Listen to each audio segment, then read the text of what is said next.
I look better than that. She looks old. I'm Diane. I'm 60, and I beat AI with Olay.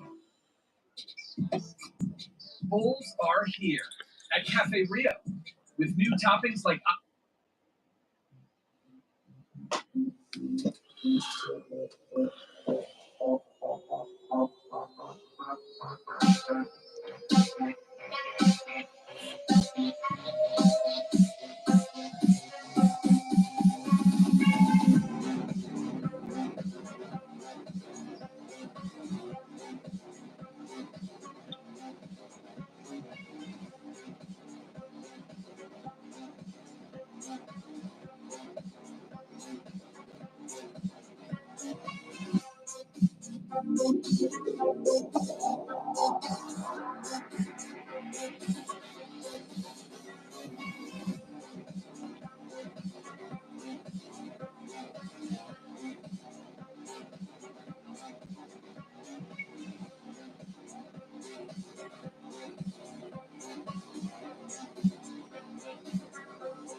doesn't want more. Tampax Radiance Leak Guard Blade helps you have more leak-free period.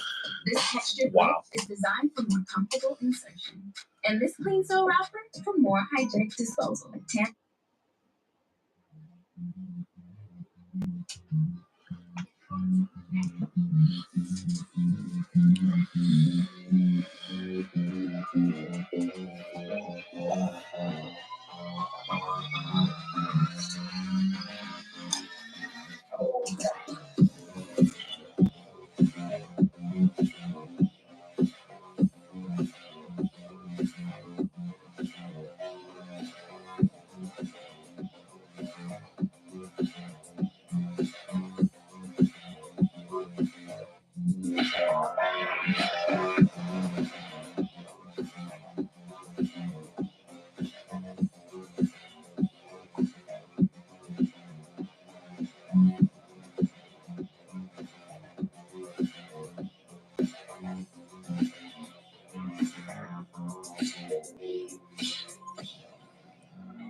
Doug. Hello, Ghostbusters. It's Doug. Of Doug and Limu. We help people cut. This isn't Charmin. No wonder I don't feel as clean. Here's Charmin Ultra for all. Ah.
Daniel Goodwin, you say, hey, everyone, but there's literally been no one here. There'd be like one person stop in and then leave, and then one person stop in and leave, and no one said a thing until you. I mean, I've only been going 24 minutes, but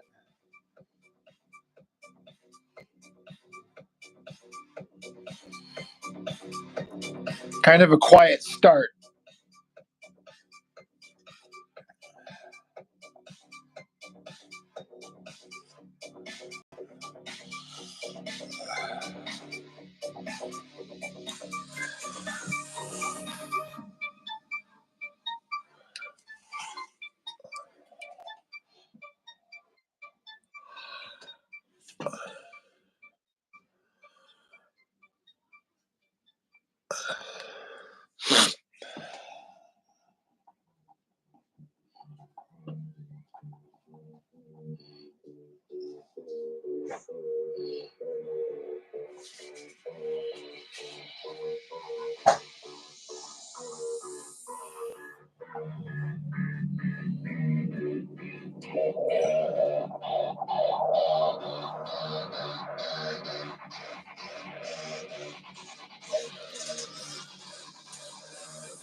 I hate that one.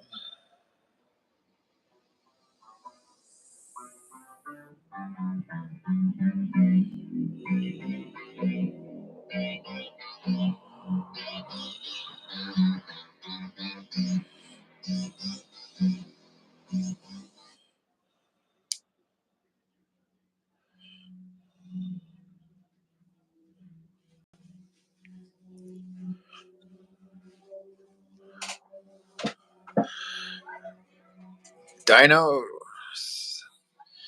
Sardino. Venom? What do you mean? Am I drawing Venom? Where was that?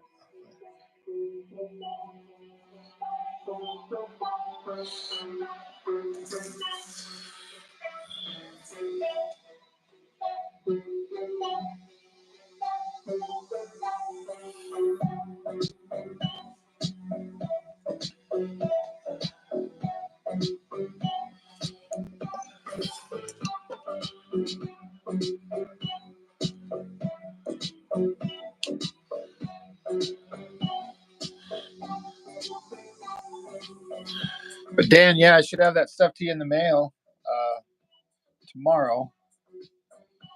There's no reason I shouldn't, but that's the plan.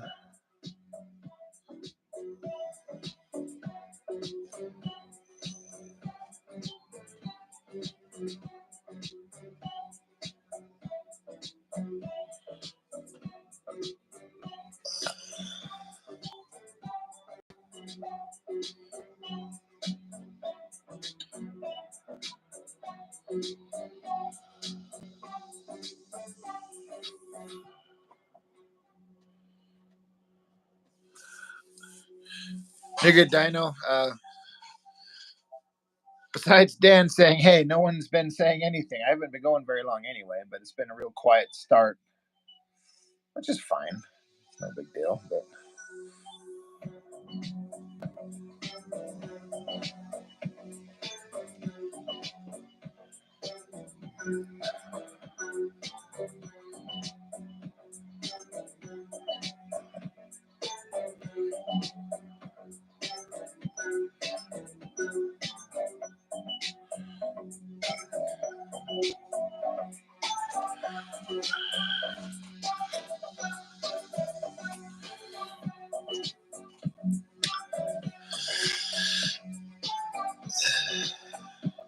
Dino, it's hard to say. I mean, because I spread these things out, I'm not usually working on one page at a time. I've talked about this a lot. Like this is in a batch of like 4 or 5 pages, and I'm doing it at the same time. Like I've got this one going, and I was penciling this one yesterday, and I'm penciling this one at the same time, and I'm penciling and started inking on this one. I'm doing them all at the same time. I just jump around from page to page. But I could honestly, with these pages, because I'm just doing a fight scene between two guys amidst a rocky, rubbly background, I could honestly do a page a day. And sometimes I do, even with my full-time job. But it just depends on the complexity of it, how much time I sit down and put into it.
Mine becomes ours among good friends.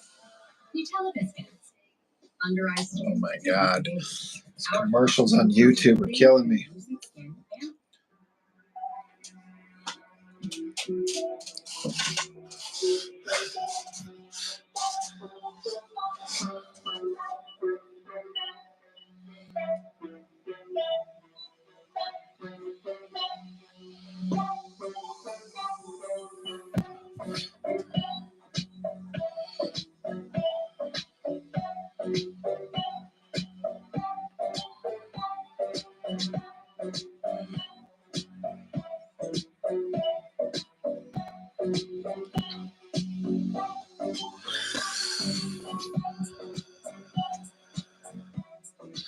How's it going, everybody who's just joining up? I suspect the Wolverine Deadpool movie is going to at least open to big numbers. Whether or not the movie's actually good, we'll see if it has any legs to stand on in the long run. But I'm actually kind of excited for it. That new trailer got me definitely on board. I was like, all right, you got me. You piqued my interest. And seeing Hugh Jackman play Wolverine, probably for the last time, that's always worth at least a consideration.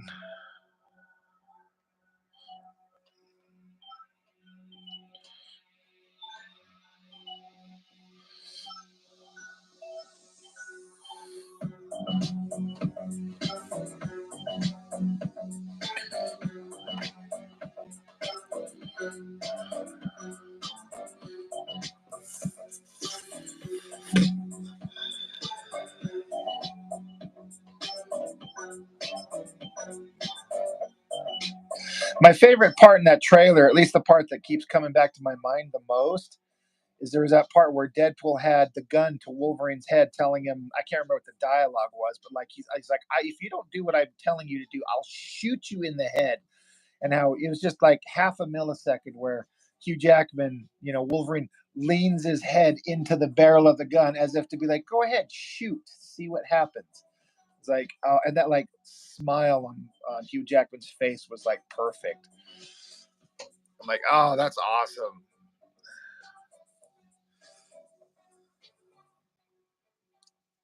So we will see, right?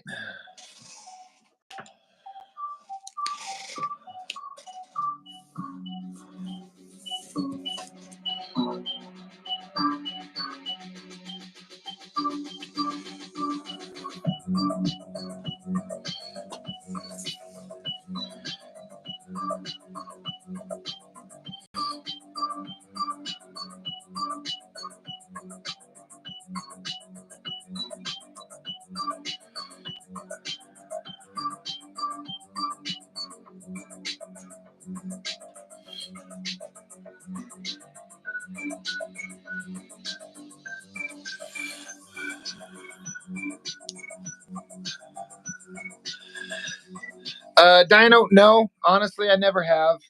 I mean, I did. I've showed them once or twice. I found these old sequentials that I did that I'm pretty sure I sent off to Top Cow back when I was like 18 or 19 or something like that. They're just awful. But no, I've always known I'm not good enough to draw for the big companies when I see what some of these other artists can do. And so I just never bothered. And I was just like, I'll just draw my own shit.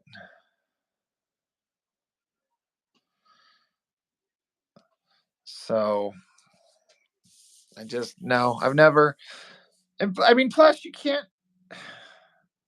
they don't really take submissions, like as I understand, you can't just send your artwork to Marvel and then they'll look at it like they used to do old school.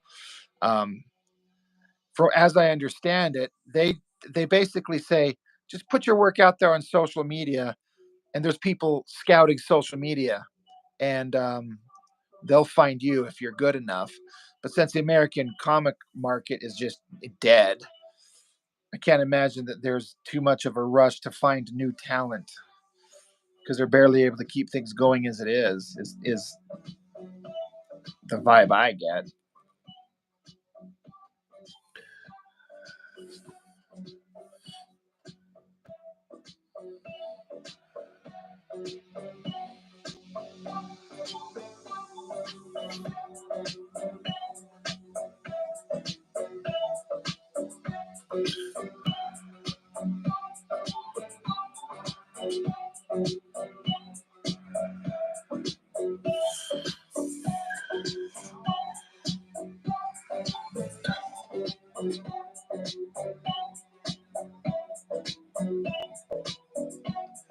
So I honestly think if you're a comic artist, like just anybody in general, and you want to draw and you're actually committed to it, you're committed to the idea,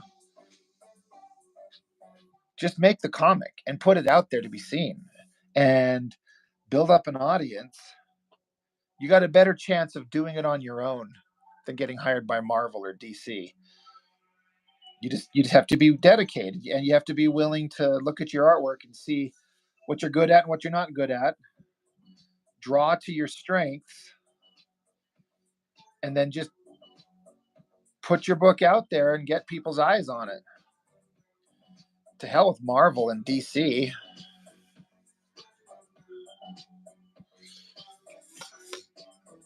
I can't speak about manga gloom doom. I hear that manga comics are just killing the market. Like that's what people are buying over American comics is what I seem to hear. I don't know because I don't read that stuff. But I just think independent comics are just kind of, crowdfunding and doing it on your own. Social media, you don't need Marvel.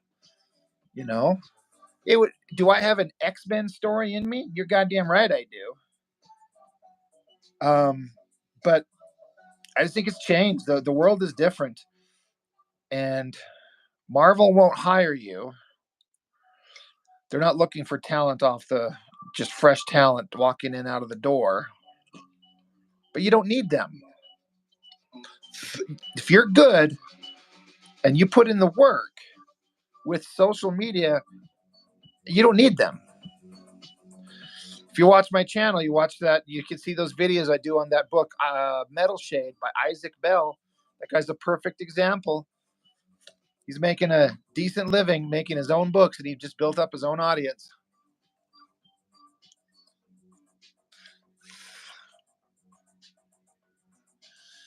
Elyeka, you bring up an interesting point that I understand, but I will not agree with, in that you worry that people are stealing your ideas. And for me, I'm like, who am I to think my ideas are so goddamn amazing that someone's going to steal them and run with it and make it the most amazing thing? But the thing is like, for everybody who has an idea, all the comic artists that want to make stuff, do you know how many of them are actually putting in the discipline and making it happen? I mean, like, I think it's a small percentage of them. So I'm like, show your work. This is my opinion. Get noticed, put your books out there, build up an audience. And I mean, there's a certain degree of, in my opinion, like, if you're worried somebody's stealing your ideas, then you're never going to show anything. So no one's going to see you. So you'll never move forward. So you're stuck perpetually because you're worried that someone's going to steal your genius idea. Like, everything's been done. It's how you present it. One of my buddies was kind of worriedly kind of telling me about this idea he's got. And he's not sure that he can find a unique spin on it. But I'm like, you've got an amazing design. You've got a concept. And if you just tell the story, even though it's similar to stuff we've seen, tell it in your own unique, fresh way. And people like sameness. Like, they like to see things similar to stuff they've known. So there's an audience for us. I'm just like, make the thing. Just make the thing. This is my opinion. This is Rob's soapbox. Make your book and get it out there and get it seen. Otherwise, you'll just kind of sit there and no one will ever look. No one will ever see. Yeah, we just won't acknowledge AI comics. AI comics will never have heart and soul and human emotion. They might have images that some of us just can't compete with. My black and white crap artwork, no one's going to look at this and think that this looks better than some of that high color AI stuff that can be made out there. No one's going to ever look at my shit and go, yeah, I'd rather have this black and white art.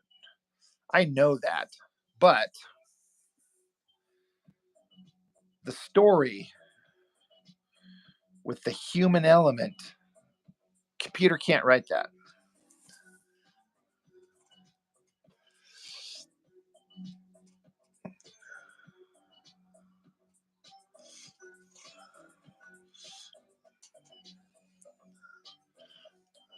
Yeah, I can't speak about photography, Gloom. I mean, that sounds like a really frustrating situation, for sure. I don't know what I would do in that situation. Ilias says, "This is wonderful. I can't believe we just so happened to have run into your work." Well, thank you. Thank you. That's very kind of you to say. I appreciate that very much.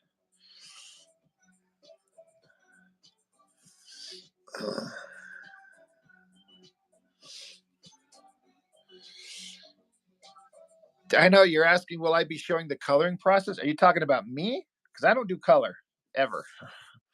I can't color. I have no idea how to color. I don't understand color theory. That's one.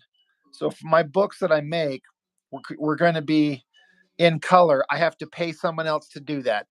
And I'm not going to pay a cheap rate to someone who's no good, because then it just ruins it. And I don't have enough money to pay anybody who's really good. And then the other thing is printing a color book, especially as thick as I make mine. My books are 100 pages minimum. Printing a color book is super expensive, so I can't afford it anyway. So I go black and white. I do have the covers colored, and I pay guys to do that. I can pay a one-off for sure.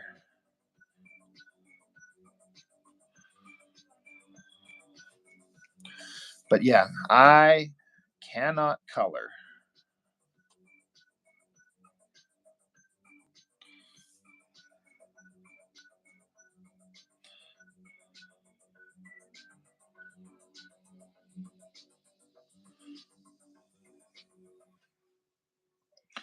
And I do know that holds me back a bit because, again, most people, their eyes are drawn to color, and a black and white book, it's not going to hit the same to general audiences as full color thing. But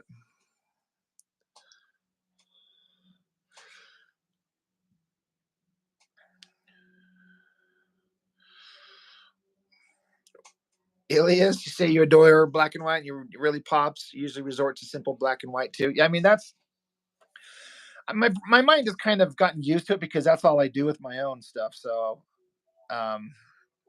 I kind of appreciate black and white artwork a little bit more because I'm always comparing it to my own.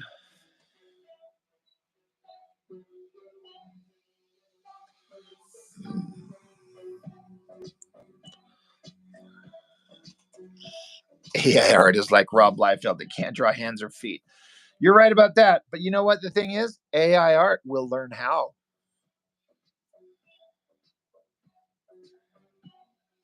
And I also have to mention, I know it's kind of a joke. Liefeld doesn't draw feet. That's not true. There was a stretch of time when he would hide feet, and then everyone rode his ass so hard about it. He absolutely puts feet everywhere. They are not hidden under little random hills of bubble ground anymore. He doesn't do that. It's not even accurate anymore. It's still funny, but it's not even accurate anymore. To his credit, he'll put feet in there everywhere. And then he'll point out a drawing that Mike Mignola will do where some like Hellboy's feet are hidden in some shadow. He's like, look, Mignola does it. It's like, dude, don't even compare yourself to him. You are not even close, Mr. Liefeld.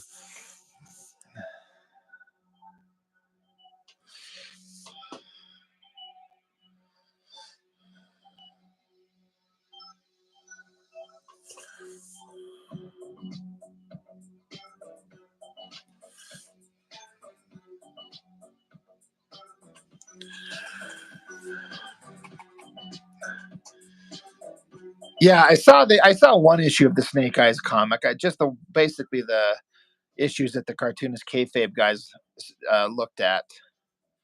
That's all I've seen, but there were feet everywhere. Ilias, so I usually have my normal streaming buddy Jessica on here with me. She's on vacation, and then on other occasions I'll have some other friends of the channel join me. And the usual days are Thursdays in the afternoon and then Saturdays kind of late. But this week I've just been doing one a day all week, just cause, just feeling like doing it. So, and a lot of these ones that I've been doing, most of these random ones during the week, I do them unannounced. I just sit down to draw and I just activate the live stream and just go. But there's usually at least 2 scheduled every week.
The ink in this pen is dead.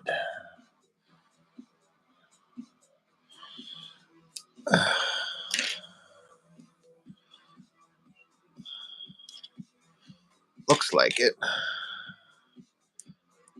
Yeah, that's pretty empty, wouldn't you say? That's an empty ink cartridge for sure. Time for a new one.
So who's out there still watching? What's going on in your guys' world? Anything interesting or fun or new? Excuse me.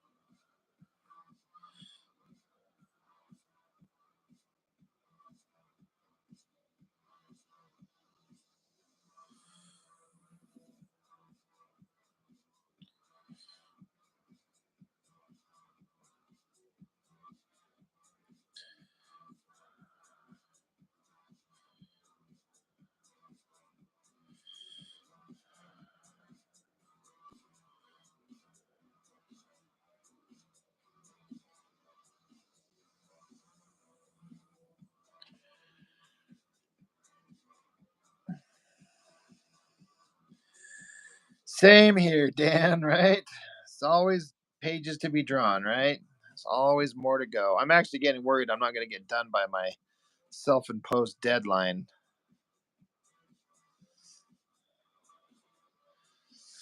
But we will see, right?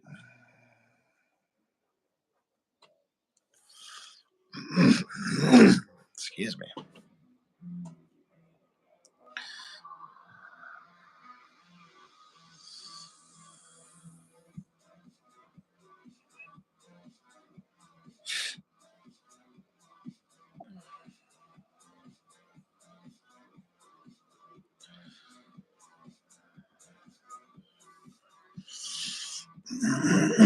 Excuse me.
Dan, do you have like a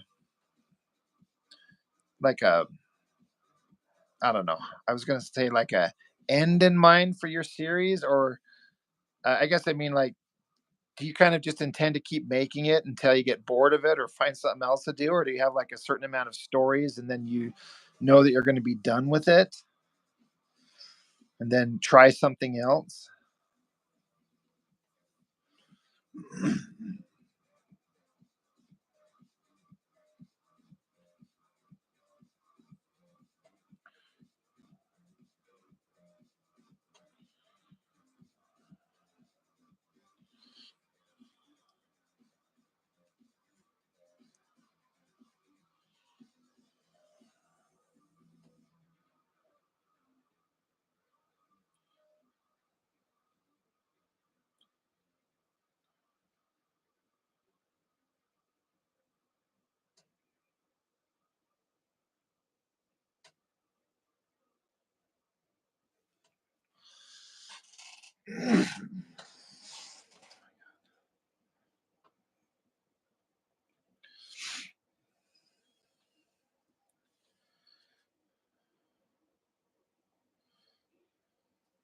Get Febreze car and get consistent freshness that lasts for 40 days.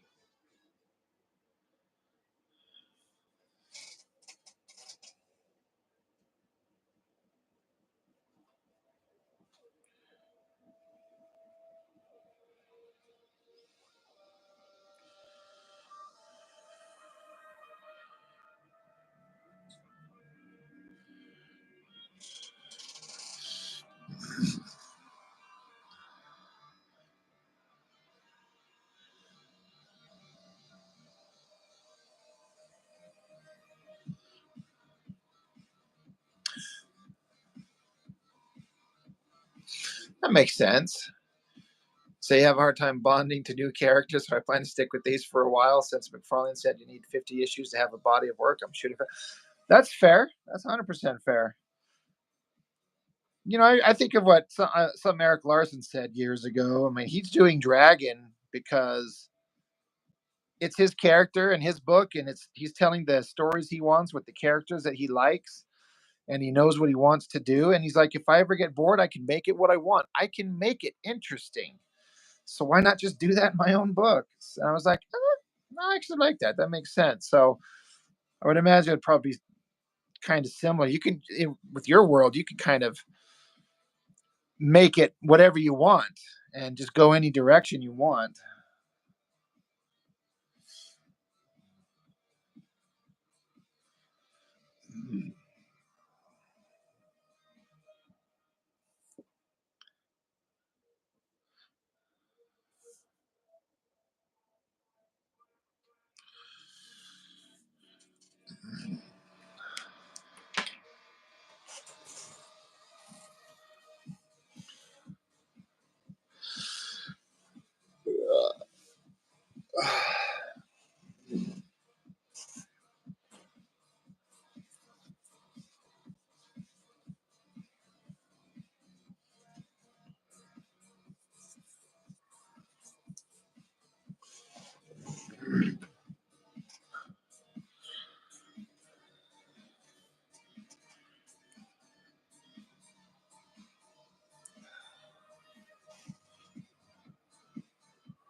Kind of quiet in here for a Friday night.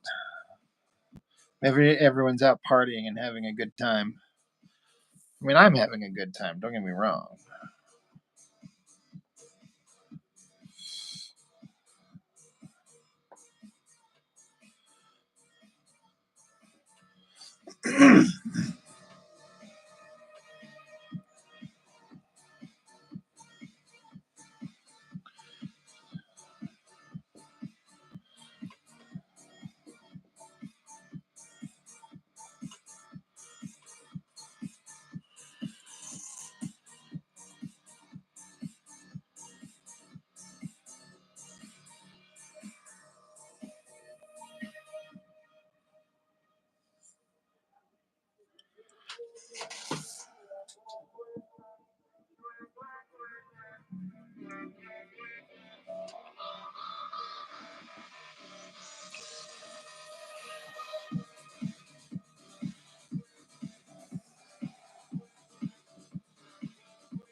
Hey, Dan, if you're still watching, I got a question for you. Being an artist and a visual guy, if you got a second,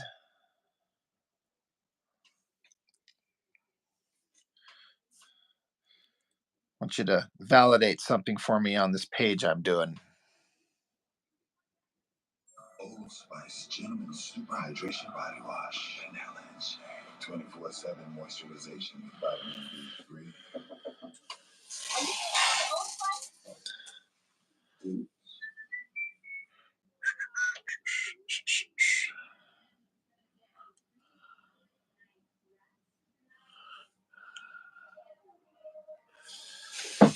So, if you can see my page here, I'm just curious. So, this page, bad guy, or this panel, Slash and He-Man. So I know it's not finished, but you probably could be able to tell. This is He-Man's hand grabbing the wrist of Beastman here.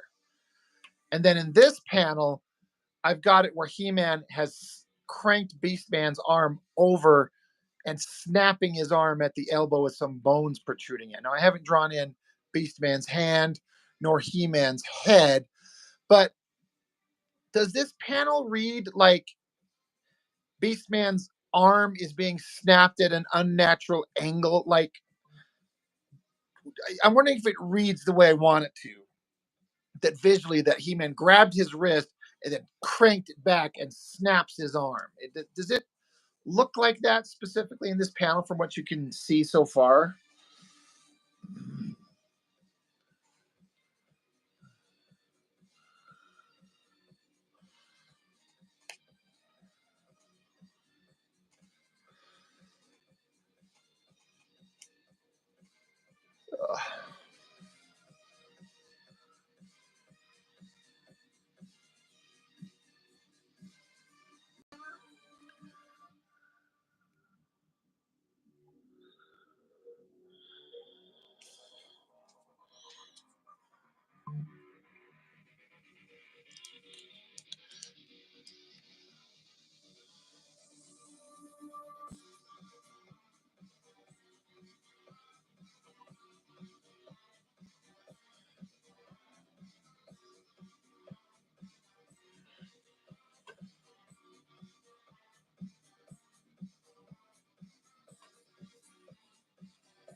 Yeah, I see what you're saying. I mean, I guess I was just having him with He-Man just strength. It's kind of like if you grab somebody by the wrist and do like a joint lock, but he's so strong.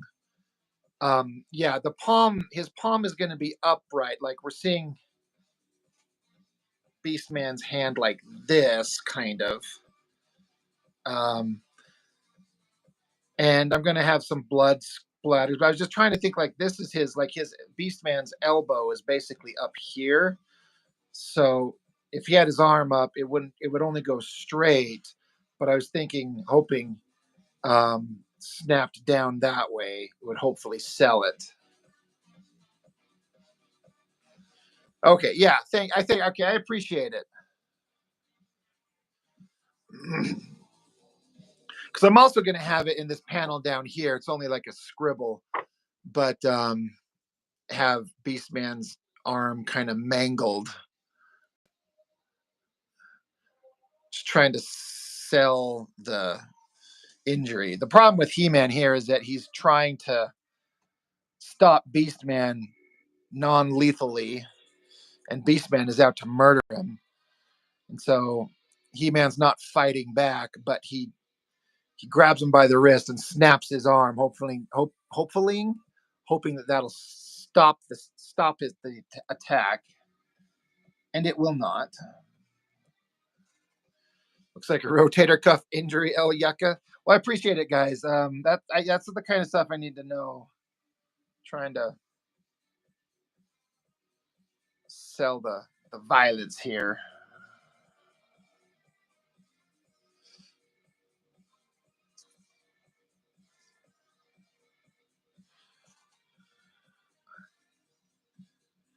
You're right. I don't like sound effects. I did write in a snap there. I was thinking to myself, maybe this is one of those instances where it might help to actually have it in there. Once it's all finished, I'm lettering it. I'll decide in that moment. I don't mind if it's in like one place. Like a snap doesn't bother me, but when like somebody shoots a machine gun and it says Barakatakatum, I lose my shit. I hate that stuff so much.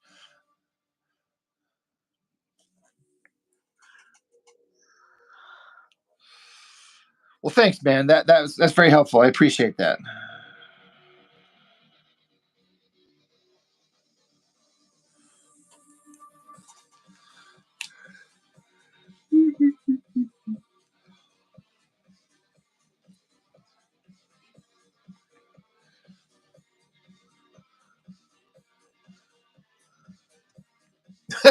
Uh-oh, you tried to tell me in your pages.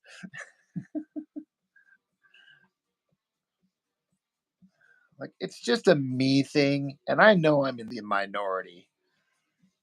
I have no illusions about that. And sometimes it's just the overuse of it.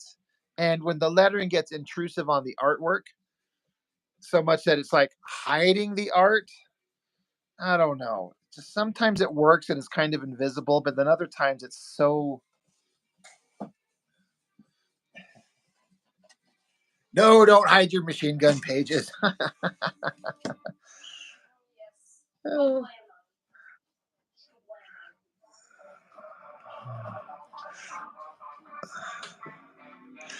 I've just always heard sound effects in my head in my comics. Like anything I'm reading, I'm always like,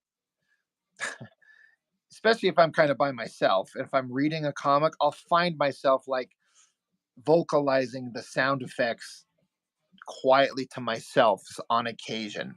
Like I'll be reading a comic book and I'll be like, just like, oh, it's a little weird sitting here like making sound effects to myself. But I'm enjoying the reading experience. So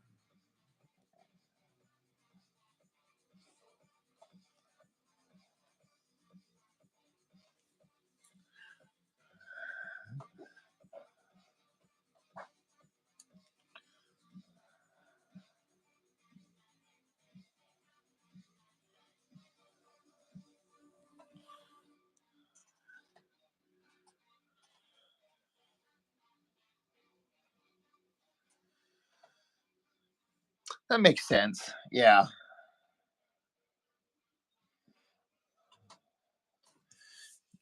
just depends on how intrusive it ends up being sometimes,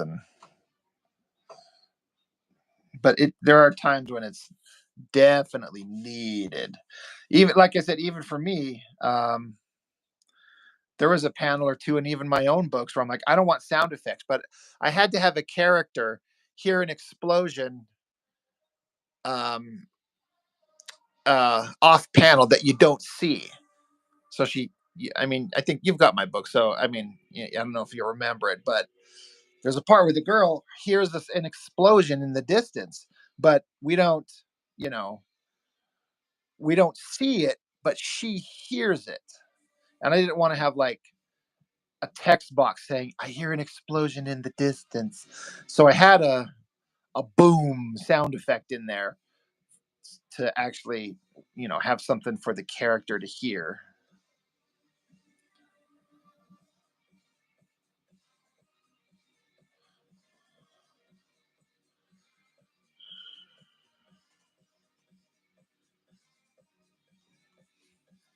Yeah, sound effects. Yeah, I know what you mean. Well, yeah. But yeah, I'll use them in places, just not to excess. I talk so much about how much I love the Savage Dragon. The one complaint I will have is Eric Larson does everything with sound effects that I don't like. And that's the one complaint that I'll have about that book.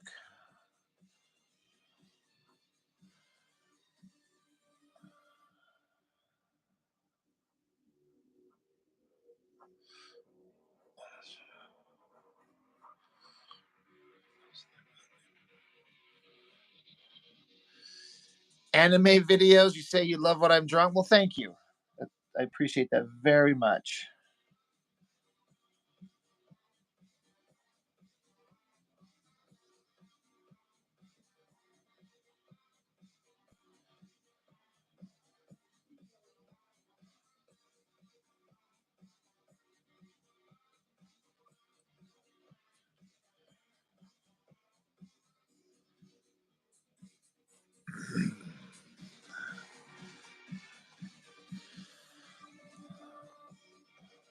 What am I drawing? Just my own fan comic, a Masters of the Universe fan comic. I've been working on this thing for a long time. Got a lot of pages into it. So that's it. Just my own fan comic, my own fan work here.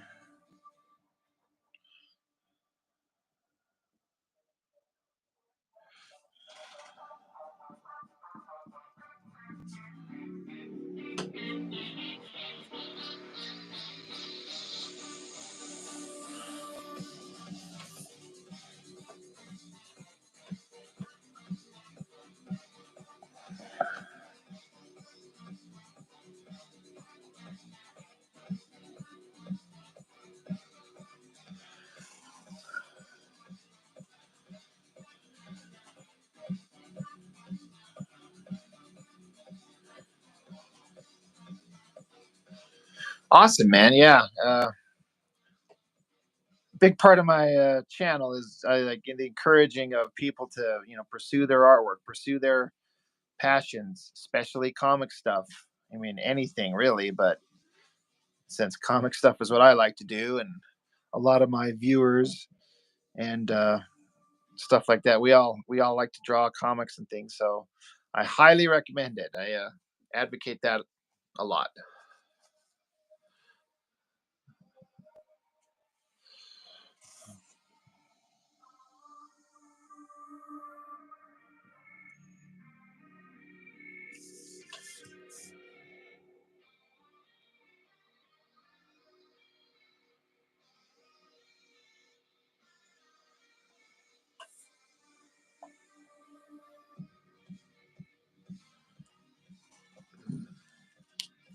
Hell yeah, you love comics? Damn right.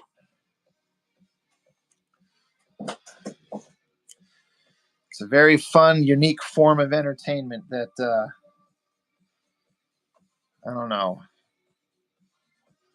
It's I don't know. I was gonna say I feel like it's losing some of its popularity just due to the so much other entertainment stuff that people can look at with movies and games and blah blah blah.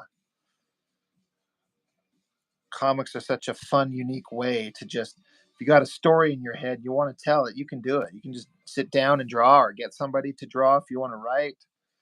Just tell your story. You don't have to have it live in your head for your entire life.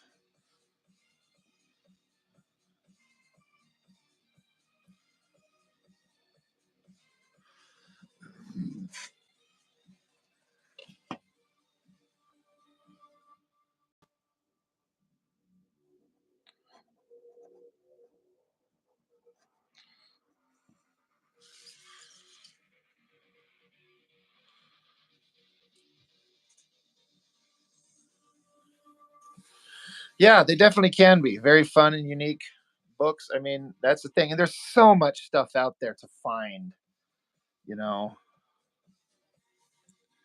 You can search around and find all kinds of neat stuff of almost any genre.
Well, thanks, Anime Videos. Said you subscribed. I appreciate that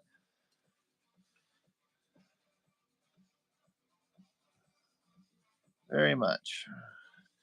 Michael Delafonte has arrived.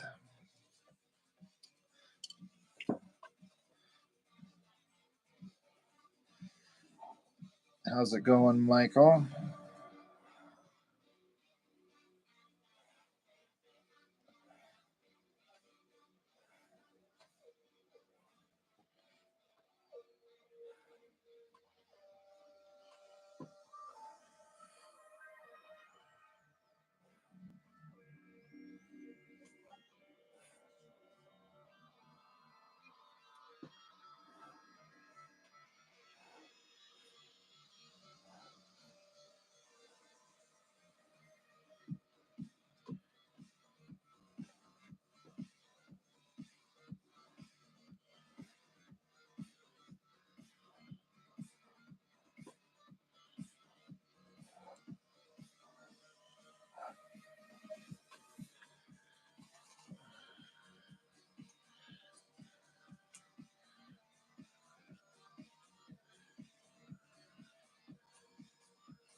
Thanks, Delafonte.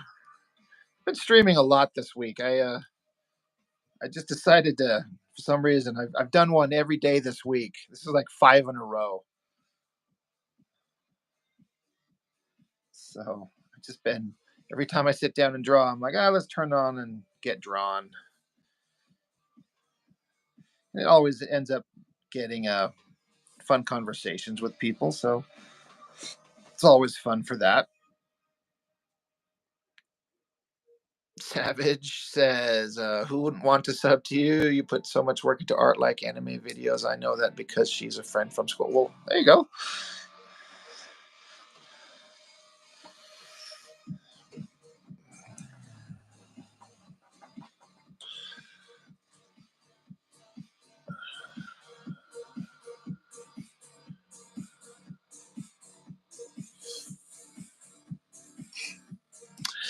Dan, how are you doing those background lines? You talk these ones? I mean, I just a ruler and the pen. If that's trying to interject some speed and motion into the impact, I'm gonna have some like ink splatter, blood, and stuff like that coming off the end here. It's not quite done, obviously. And then I was thinking about having some like a energetic kind of motion lines around this panel for the snapping of the arm too. Yeah.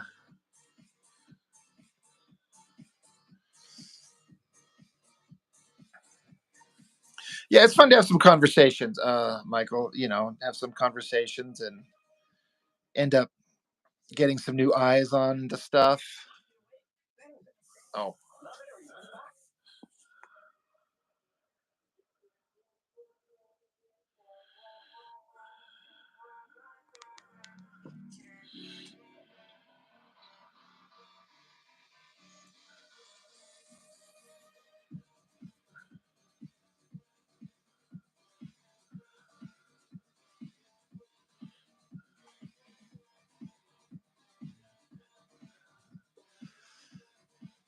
Savage, say, as a good artist, what are tips to get better at drawing? If you're asking me, what are tips to get better at drawing?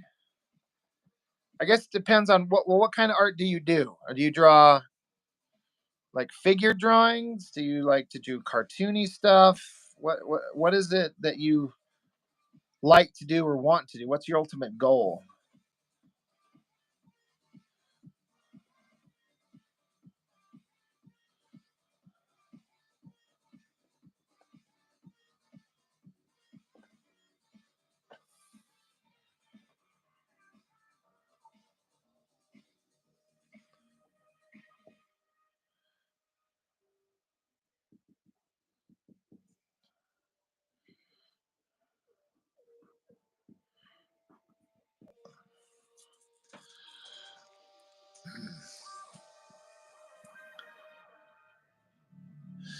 So, okay, you want to draw anime and human people? Okay, right.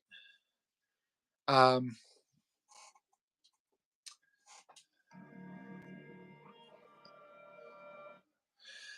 I see a lot of people that do anime and they make a big mistake, in my opinion, is that they don't learn how to draw the human figure realistically first. They just copy anime and you're copying style exaggerations that you don't understand. Um, you need to sit down and learn to draw the human figure. And so I recommend drawing from life. And with the internet, there's no reason you can't find any number of a billion different things that are awesome to just reference. Draw people, learn how to draw folds in clothes, learn how to draw the human figure. You know, you have to learn to sit down. Like, for example, you know, I'll flip my page over here, but you got to learn like the basics of like start out with like a gestural sketch of like a head, and then whatever you're going to have your figure doing, kind of do some gestural sketches. If you know, putting him in some kind of superhero pose, you know, figure out your gestural sketches, but then you got to learn to like construct the human figure and figure out how to get the basic forms down first.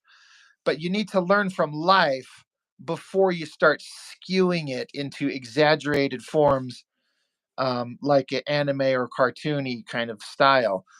I would imagine there's not any artist that's, you know, a great anime, whether it's manga like comics or cartoon anime stuff, that has not taken or just done endless hours of human figure drawing.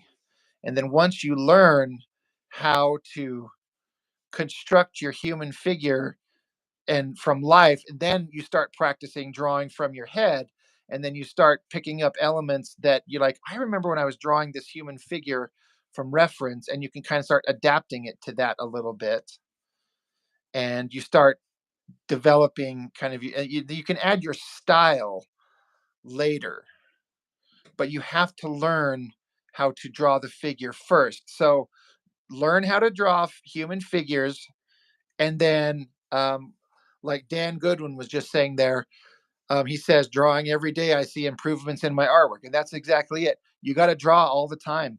You can't draw once and then not pick it up again until a month later and then be frustrated when your artwork's not getting better. It's, if you want to be good at it, like anything else in this world, if you got to be good at it, you gotta put in the effort, right? And you gotta put in the time. And so it depends on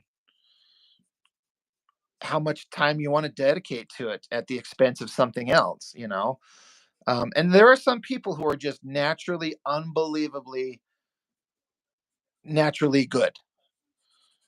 But also, if that's not you, don't judge yourself against how good your favorite artists already are because they've been doing it forever, or they're just some weird freak of nature that just is so good from the get-go that there's no catching up with them. You'll never be them. So, don't worry about being as good as the masters that you follow. Yeah, Michael Delafonte says getting folds in clothes is a motherfucker. Yeah, for real. It's so easy to fake it. Well, no, it's not easy. It's easy to get in a mindset where I can just fake it and then it'll work, and then it doesn't, and then it looks terrible. You got to learn the basics. And again, once you start doing it a bunch, you start discovering that you start remembering how to do it, and then how to put it into your own stuff. And then, because then you could start doing, figure work from your head, for, here's just a basic superheroic guy, that I've done for what 2 minutes. Not that it's amazing or anything like that. But just a basic figure. And then once you get your figure down, you basically have to draw like a nude figure like this, and then you can start adding the clothes and folds onto him. If he's got a cape, you can add that shit on there, and or whatever. I mean, this is like comic book superhero stuff. But yeah, learn from life and draw a lot. That's the basic premise.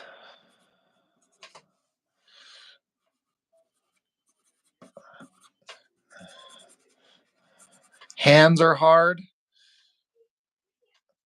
So that requires one of my favorite artists, Ryan Otley, who did Invincible, and I've met him a couple times, and he talked about learning how to draw hands. He's like, I just got a sketchbook, just a thick sketchbook of blank paper. He's like, I filled it with nothing but hands. And he's like, then I got another sketchbook and filled it with nothing but noses, and then another sketchbook and nothing but just to learn how to draw the human figure, just drawing over and over and over. So anime videos, you said, have you watched Jujutsu Kaisen? If you have, can you draw Gojo? And no. I have no idea who that is. I've heard the name, but I'm working on my pages. That was just a little like detour right there. And quick question from Savage says, do you have Riz? Absolutely not. I have 0 Riz. Ask any woman that's ever gone out on a date with me. Yeah, Daniel Goodwin says, like an athlete, you have to train. Exactly. Yes. You're not going to be the best basketball player, sitting on the couch watching the game of other people playing. You got to get out there and play yourself.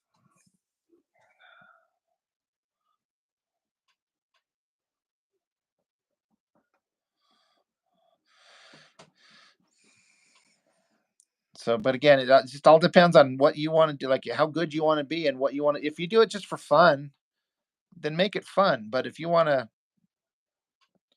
make a career out of it, which I mean, I don't have a career, so don't get me wrong, but I take it completely deadly seriously, and I'm always trying to get better, and it's paying off a little bit. But if you just like it because it's fun, then do it because it's fun. That should be the ultimate thing. You should derive joy from it.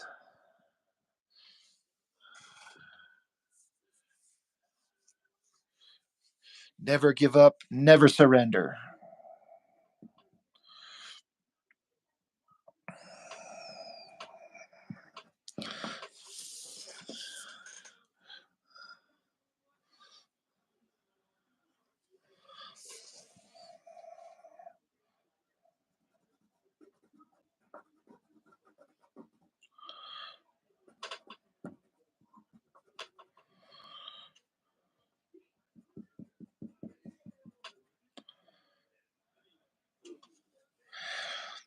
And the unfortunate reality I also think is you have to do it for a long time before you really start feeling like maybe you're getting it. I mean, I know a lot of people that get discouraged really quickly and then just give up. And I mean, that's the difference between success and failure is just quitting, right?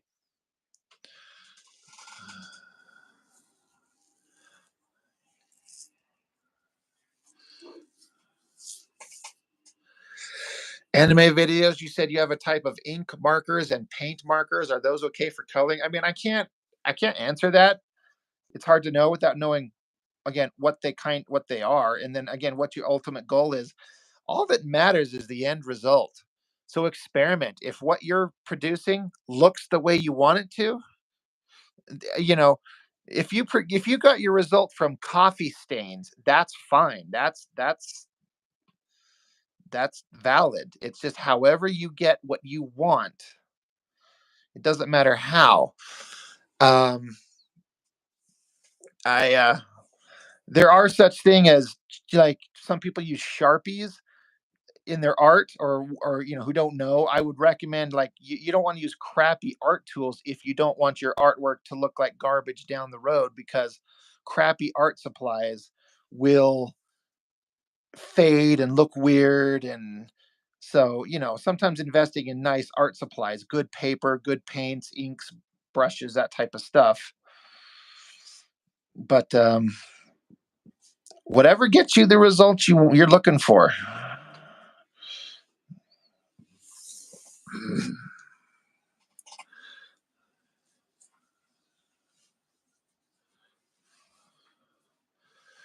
Savage, you say at school you made a bloody eye, and a better artist than you at school said it was good. So I told myself I'd pursue my dreams of becoming an artist. Well, there you go. You're going to have some successes, you'll have some failures, but then you'll have successes again. And just pursuing it because you like it, is if you just keep going, you'll get better. Delafonte says you try to draw every day. Last 2 weeks were tough because you were gone full time taking care of my elderly parents for the time being. But fuck it, I still have drive, so have not given up and pushed myself. I've talked about that before on my channel too. I mean, being an artist requires pursuing it, but pursuing it doesn't pay anything. So you got to do your job, you got to do your life, and finding the time sometimes life will get in the way. So yeah, sometimes you it's hard to find the time. So you have to sometimes be selfish and carve the time out.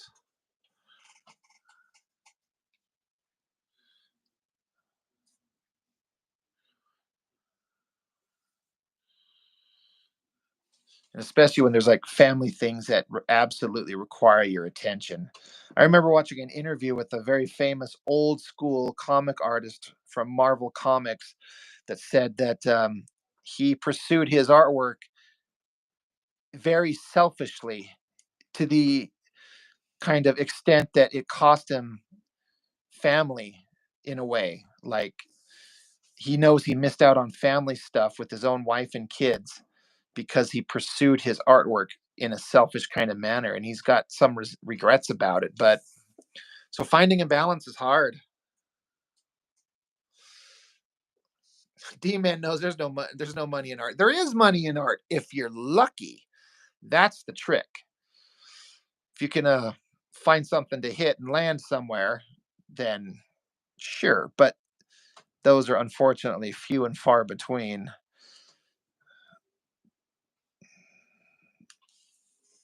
Again, that's why you got to do it because you love it. If you're doing art to make money, you're going to fail most likely. And I don't think you'll ever create anything with any soul or heart in it. If you create it because you love it, then that's the best start.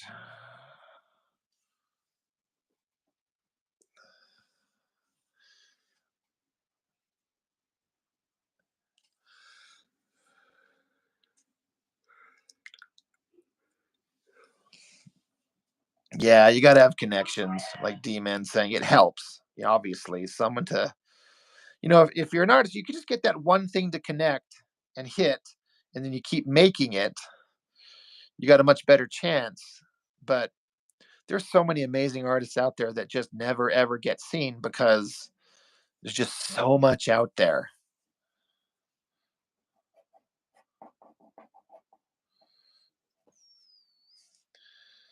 So, and I've seen a lot of artists be successful and they're terrible.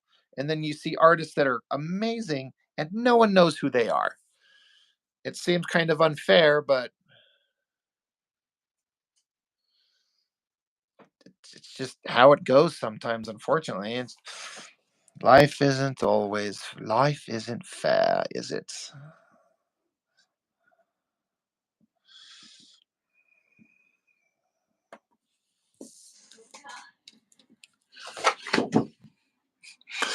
But I've talked with my friend Jessica about this several times. Like some of us, we create artwork because we have to, because this is part of who I am and I have to do this. And if I don't, I feel lost, kind of, I start falling apart inside.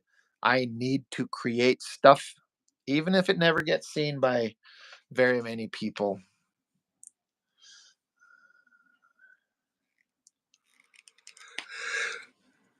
You created a drawing in a dream for $2.5 billion. Yeah, I'd take that. I think I'd be quite happy with that sale. And Dan knows what I would spend that money on: Coke and whores. Because why not? Because if I have $2.5 billion, I can do anything, including ruin my life.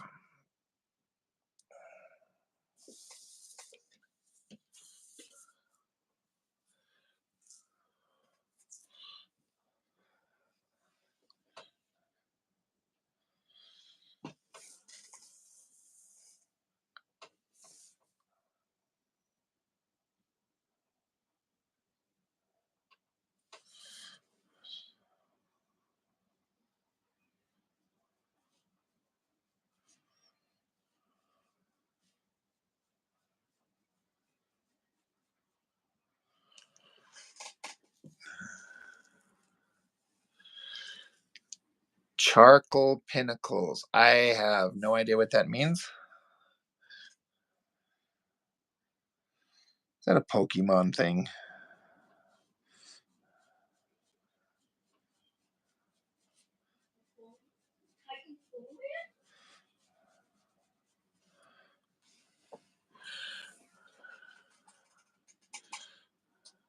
Oh, charcoal pencils. Okay, got you, brother. I swear to God, I'm like charcoal pinnacles. That's a Pokemon character, right? That's really funny. D-Man, when you graduated from art school, all the kids who had contacts got the jobs. Didn't have anything to do with how good their portfolio was. Yeah, I mean, it's you know, I don't know. I guess I'd be frustrated, but also if somebody's got a contact that I don't, I can't get too mad at them for that, for pursuing a thing I wish I had. I just also wish that I had that same opportunity. But yeah, getting the opportunity to share people's work. That's why I'm happy to share people's work on my channel. Since I've been lucky enough and fortunate enough to get a little bit of an audience, taking the opportunity to be able to show people's work, and if it just puts even a couple eyes on it, it's worthwhile.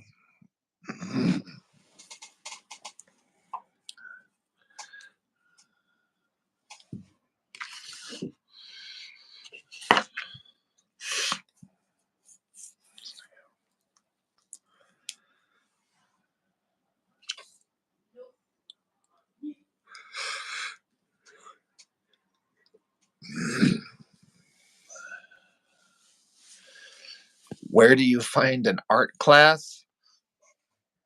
Yeah, you'll have to ask some of these other kids, which I'm sure maybe that's what you were doing anyway, but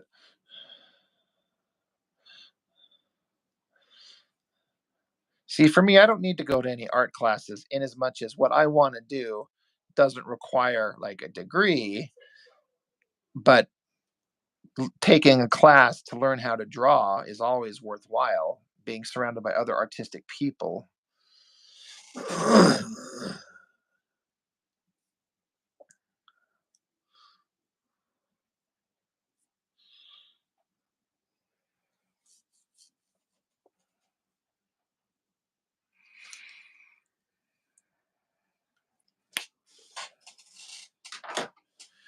D-Man's not one to stick his nose up somebody else's booty pipe.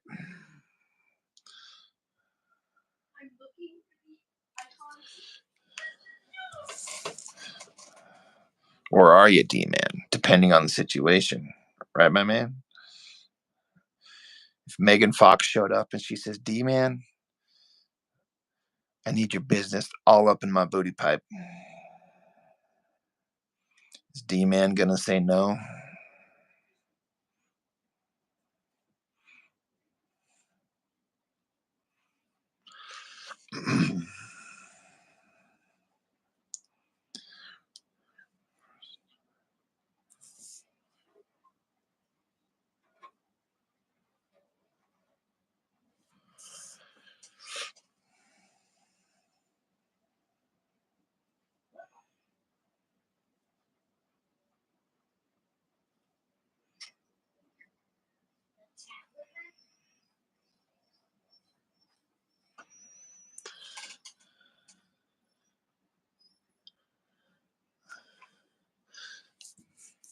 Well, thanks, Anime Videos, for stopping in. Appreciate it.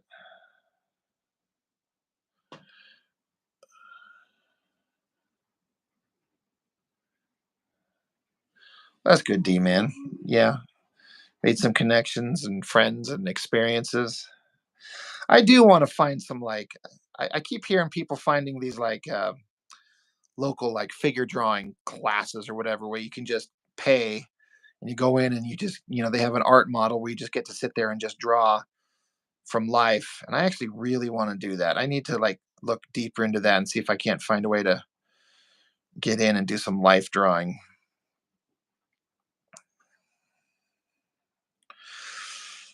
Because you can always find stuff on the internet, but I don't know, there's something fun and appealing about the idea of drawing from a live model sitting right in front of you. Savage, I don't know what you want me to say about taxes. I don't know where that comes from. Taxes suck. They are necessary, right? Some shit's got to be paid for somehow in the world, if that's what you're talking about.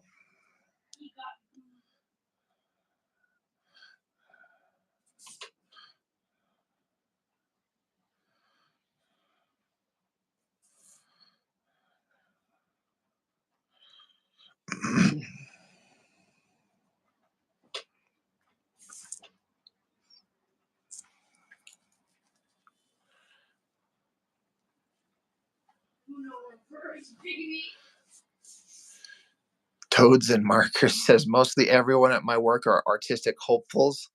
Walmart. Oh, there you go.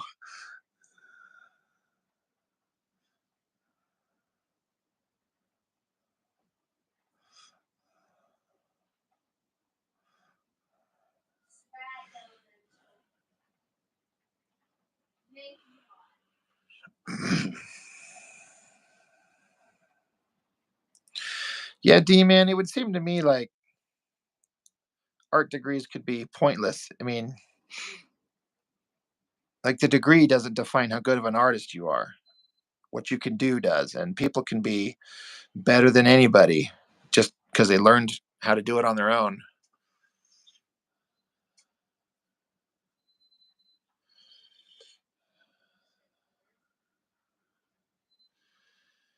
Alberto Soros says, "Sir, I missed your stream. My dad was in the hospital getting his heart treatment. Oh shit. Well, I hope Hope everyone and everything turns out all right there, Albertosaurus.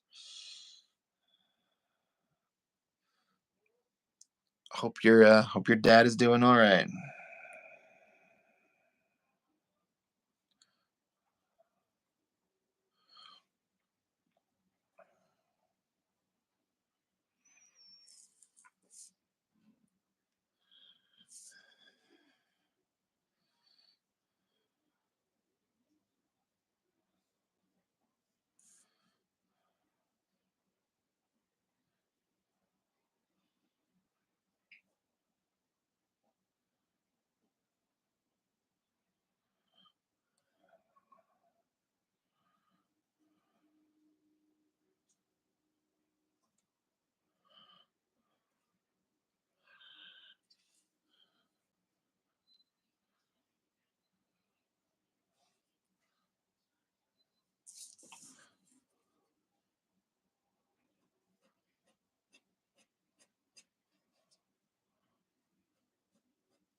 Alberto, you say my foreshortening is amazing.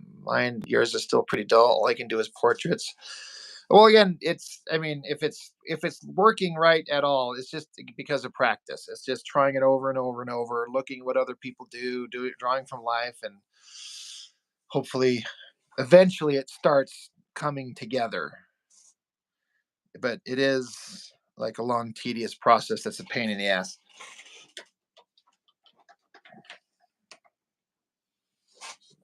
But thank you. I appreciate you saying that.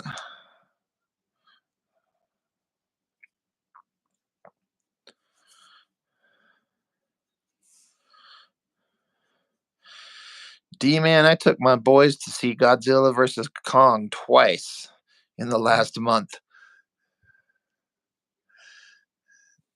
Saying you haven't been to a movie theater? I get it. There's not a lot of good shit out there, but...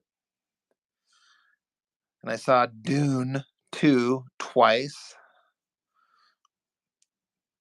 It's nice to have a couple of movies that are entertaining enough that I actually want to go see them. Because for me, getting to see a movie in a theater is a lot funner than watching it at home. I mean, people are like, I want to watch it at home because, I can be comfortable and it's cheaper I'm like, sure, but like you get distracted. You're staring at your phone. It's just not the same. At a movie theater, you're surrounded by amazing sound. And I like the movie going experience as long as they're not surrounded by a bunch of loud assholes.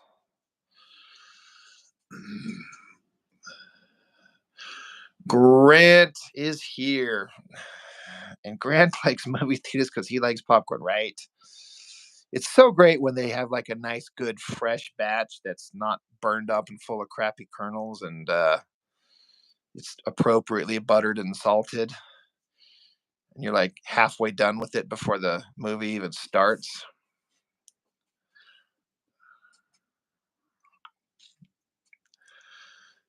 Albertosaurus say, Fall Guy with Ryan Gosling is supposed to be good. I can't get too excited about that. I'd never watched the old show, and the trailer just doesn't do anything for me. I mean, I hope it's entertaining. I don't want a movie to be bad, but it certainly doesn't have any appeal to me. Grant, you saw the new Ghostbusters? I did too. And I kind of come out of it going, well, that was a movie. I didn't hate it, but I'll never watch it again.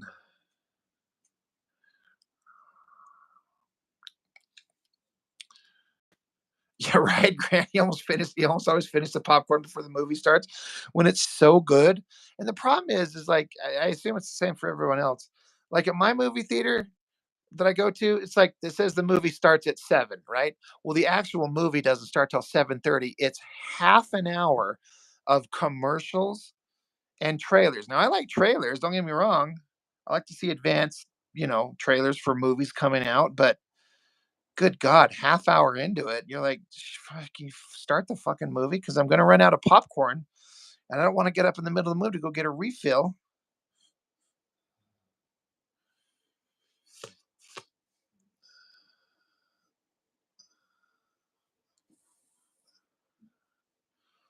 Well, thank you, Silent Feathers.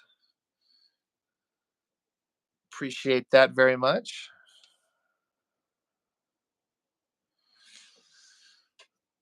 Oh, I always get butter on my popcorn. I know it's like a butter flavored lard like substance. It's probably better suited to grease engines, but I don't get it. I don't go that often, so once in a while is not going to kill me, or maybe it will. I don't know. Yeah, see, me and Grant are the same. We're like butter that shit up. Get it?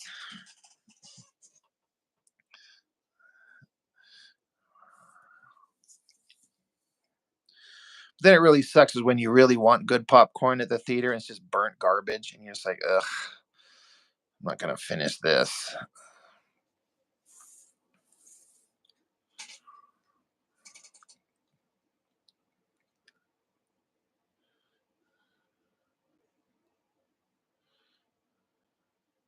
Popcorn is just a vehicle for butter. Oh, it's funny because it's true. My 9-year-old loves popcorn. He used to call it when he was a lot younger, 3 or 4. He couldn't quite vocalize the word popcorn, so it come out as Tron instead of corn. It was Tron. So he's like, "Daddy, I have Tron." I'm like, "Oh, I love you so much." So that's what I call it. And then as he got older, he'd call it Poptron. I'm like, "Oh, even better. I love it." So I call it Poptron too. Now he's like 9 and he calls it like it's supposed to. I'm like, "Ugh, say it right, son."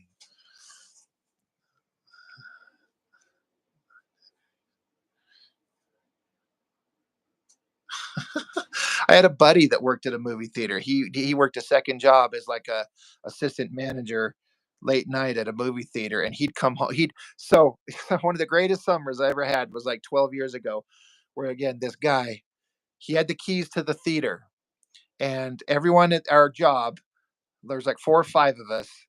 We'd stay at our regular job and work till midnight because that's when the movie theater would close. And then we would get to go there and we would watch movies for free, 5 or 6 of us, because this guy would just get us in. And often they were brand new movies that weren't coming out till Thursday the next day. And so he would also call up his homies that work at the theater and say, "Pop a bunch of extra popcorn, so there's extra." And then he'd be like, "You guys just got to bring your own buckets. I can't let you use the buckets and the cups because that's the shit that costs the money. But the popcorn is ridiculously cheap. So to be a whole bunch of popcorn, we could get into the fountain drinks and drink the fountain drinks all we wanted and just go and watch a movie." We did it for like 3 months for a summer, a bunch of us. It was so fucking great. We were having so much fun. No wonder my wife divorced me.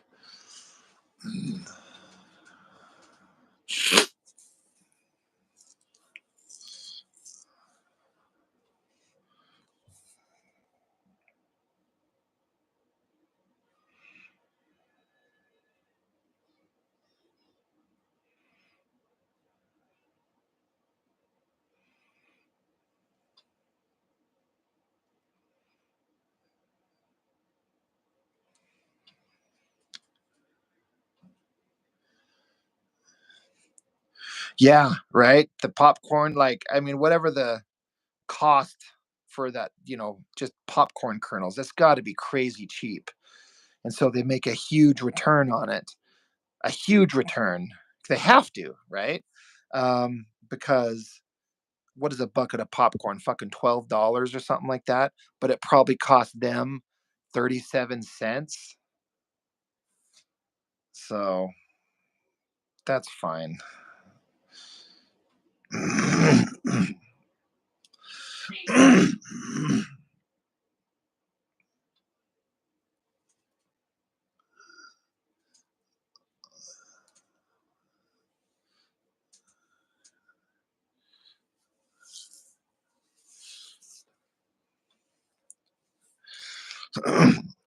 Movie collectibles like the Dune bucket with like the worm mouth top, and it was like, is this thing looks like something else.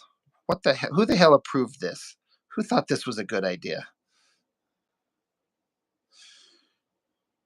There was like a Slimer Ghostbusters bucket. I ain't interested in any of that shit. I just want the movie to be good and the popcorn to be fresh. And in the right situations, in an empty theater, the blowjobs to be awesome.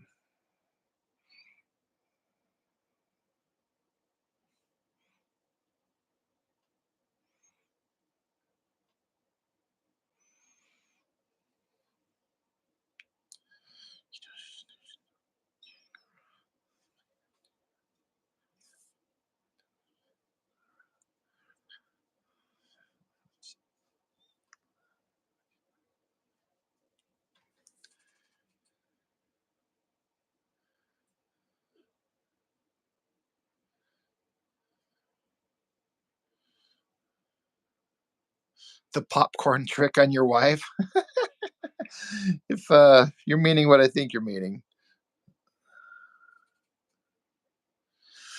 Oh, I'll sneak food in too. D-man, hell yeah. It's a lot easier when it's winter and you got a big coat on. Explain to us the lawyer up, Grant. Holy shit. Grant, explain to us just so we're all on the same page. Oh my God. Lawyer up. Oh, okay, comics. That was awesome. What's the popcorn trick, brother? Oh, is that where you have, all right, the bucket of popcorn and have her reaching into it?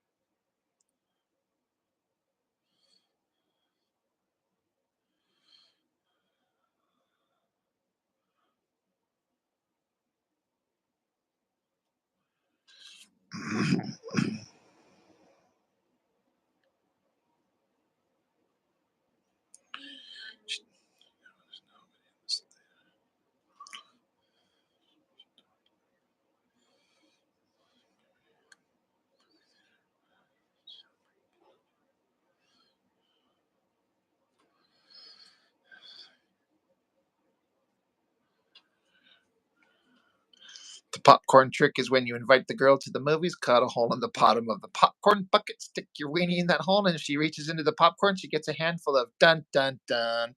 Yeah, that's what I assumed you were talking about.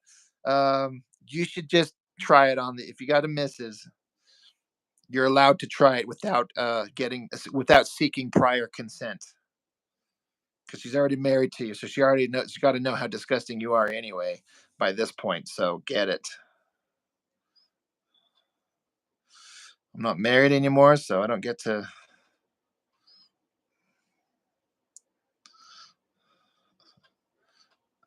But I did get movie theater blowjob one time. I was with this girl. Such a sweet, innocent girl. When I met her, she's like totally a virgin. She was a late starter, and she's like, I'm not going to have sex until I'm married. I'm like, okay, that's fine. Like a year later, she's like, why aren't we having sex? I'm like, because you told me you didn't want to. And then next thing we know, months later, we're at a movie theater. No one's there but us. We're watching this god awful, crappy show. I was like, you know what you could do? She's like, what? I'm like, I tell her. And she's like, oh my God, you're so gross. You're so stupid. Guys are gross. So we keep watching the movie. 10 minutes later, she's like, all right, move your popcorn. She totally did it. I'm like, you're so fucking goddamn. It's the best movie I'd ever seen, and it's also the worst movie I've ever seen because it was a terrible movie. It's those innocent Christian virgin girls that are you got to look out for. They're like, I'm not gonna do this. Then they're blowing you in a movie theater.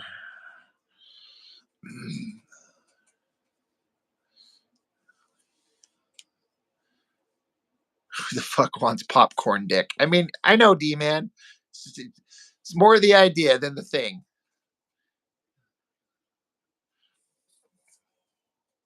Grant, one time you're in the theater and you're worried about the couple next to you was about to get it on. They're doing it right there with you near them. They're probably trying to help. Like, maybe you'd be like, "Hey, you guys need me to like hold her hair back or something." Like, I'm already kind of involved. I might as well be totally involved. When I saw Attack of the Clones in the theater, um, packed full of people, and there was like this chick next to me that was hot as fuck, and then like some other girl and some other dude off to my left side. Mark Domowitz, you're a liar. Um, but this hot girl that's sitting next to me, I was trying to like keep my arms kind of contained to myself so I didn't like I wasn't trying to intrude on her space. And she was kind of chatty with me. And so she took my arm and put it on her leg. She's like, you can keep your hand right there. And then so I was like, slowly, like, I just like gently started like kind of like scratching her leg, and she didn't move. She didn't like tell me to stop or fuck off or belt me in the mouth or anything. And then she took her long brown hair and like flicked it over so it kind of like brushed up against the side of my head and my shoulder. And I'm like, what the fuck is going on? So I moved my hand a little bit farther down her inner thigh, just a tiny bit. I swear to God, this is true. I swear to Christ, this is. And she was into it. And then so I moved my hand away and she grabbed it and brought it back. I'm like, what the fuck is going on? I have no idea who this chick is. And so I was telling another friend later, this other girl, she's like, I bet her and that other guy and that girl went home and fucked like crazy when they were done. They were like, what kind of fucked up shit can we do at the movie theater? I was like, God damn, this is the greatest Star Wars movie I've ever seen. And it's the worst well, at the time it was the worst Star Wars movie I'd ever seen. This is what happens when Jessica isn't here to regulate. You know the thing though with Jessica, she'd have stories to throw in, being for real. She'd be like, you guys are so fucking gross. Anyway, one time I did this. Jessica is a little bit of a bad girl. At least she was in her youthful days. And I think she'd admit that shit. She's a mom and she's married and she's a good girl now.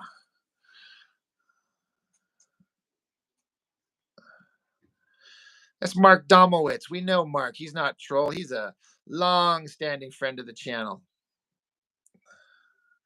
Grant, you went to X-Men Days of Future Past on opening weekend by myself, and the couple next to me were going at it really hard. Like, were they sitting like right next to you or like a couple seats away? Because if it's right next to you, you totally should have like been like, can I hold her hair? Unless she was gross and you didn't want to, which I understand it probably was gross anyway. But I'm like, this is fantasy world where everything's awesome and the girls are all hot like Megan Fox or something like that, and they all want to bang me because I'm just amazing. No 14-year-old knows what candid camera was. Oh God, that is so correct.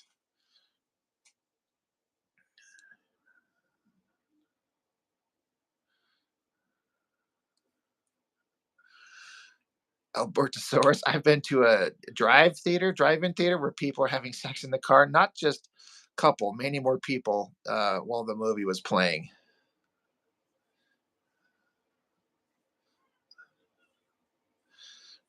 Hey, we simped for Megan Fox because she was hot when she was younger, and that's the only version. We're not gonna fuck her anyway, so I can pretend that young her would because this is all Fantasyland anyway.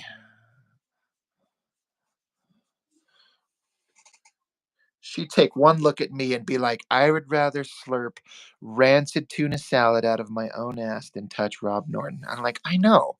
So why don't you do that?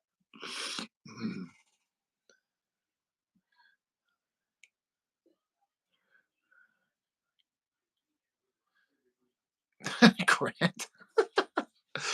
No, the theater was completely packed.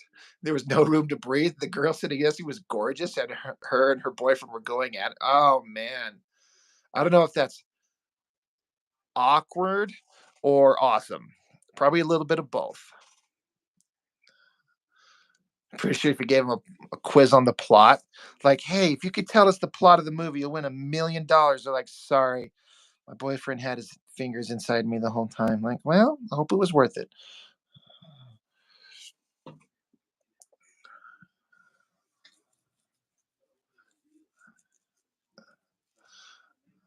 Jessica's like, okay. Yeah, that does sound like exactly how she would. That does sound like her, doesn't it?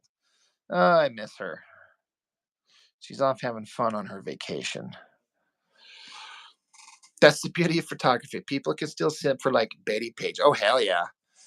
Betty Page. You know, she was the dirty girl of her era.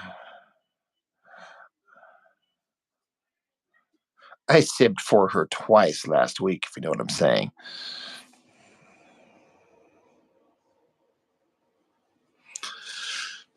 Steven Yanis knows Bloodhound Gang, the rancid tuna salad, right? Oh, I'm glad somebody got that. Oh, Mark, you got the books. Okay, awesome. I forgot. I was meaning to ask you if they. Yeah, rancid tuna salad, Steven Yanis. Yeah, I'm glad somebody got that. I was explaining that to my other virginal friend that I know right now, and I was like, "There's this band, and they had this bit, and they said this thing," and she's looking to me at me like, "What kind of shit do you listen to?" I'm like, "Never mind." Um. So anyway, Mark, I'm glad you got those. I'm glad they made it. Awesome, awesome. D-Man, are you trying to tell me that if Megan Fox circa original Transformers movie would show up at your doorstep and be like, D-Man, I need the D, man, you're gonna say no. You're gonna sit here with a straight face and tell me that you would reject that. Hot bodies with dark hair and dark eyes. Shit, that's my jam right there. Grant, the Betty Page substitute and Rocketeer, being the elegantly, flawlessly beautiful. Oh my God, what's her name? She's married to the Vision, Jennifer Connelly. Oh dear, sweet Jesus Lord, her in that movie is like.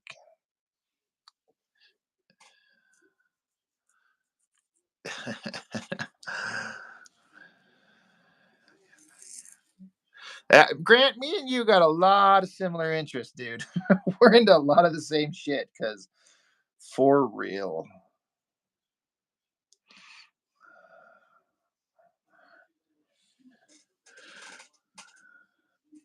T-Man's like, I like white chicks. All right. You don't have to like want to marry her. She's just throwing her little foxhole at you.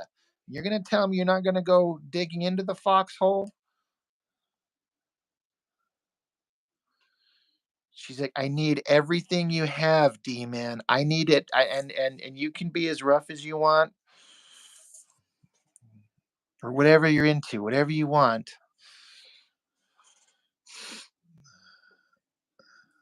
Steve, you say you're very talented. You say your wife says Megan Fox has ugly thumbs. To be fair, never noticed her thumbs, not a once. Now I need to go look it up. Will I find something interesting if I do a Google search right now? Because that sounds like a challenge.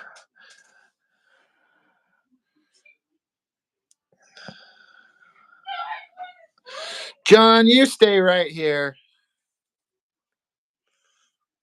And you be part of this conversation. Don't be a little bitch. All right. Megan Fox thumbs.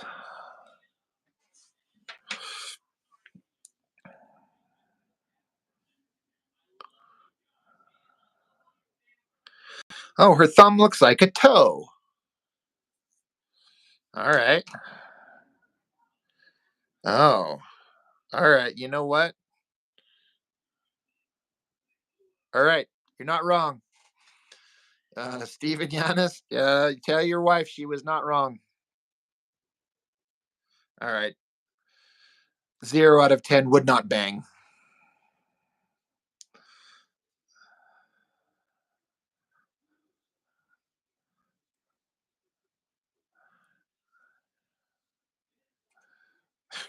Grant, it's like you're reading my mind.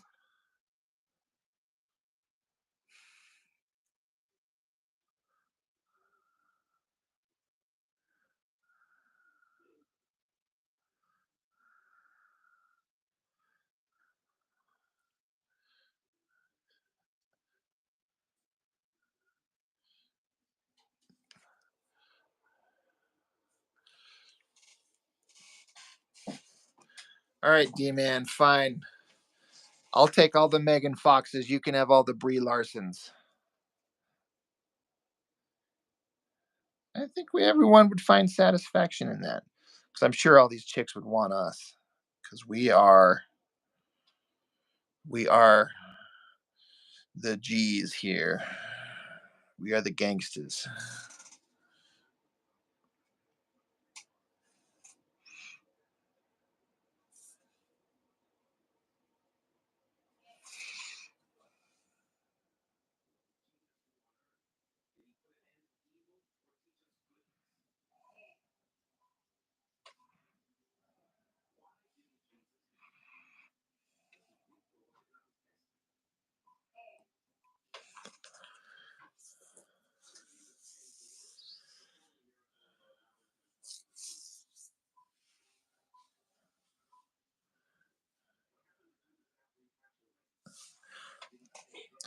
See, I've never had a problem with what Brie Larson looks like. I thought she looked really good, especially in the last Captain Marvel movie, that god awful shithole stupid movie that bombed off its ass. I'm like, she looks really good. It's a shame this movie's terrible. And it's a shame that she seems like she's an insufferable, like, troll monster in real life, but she's always been attractive to me.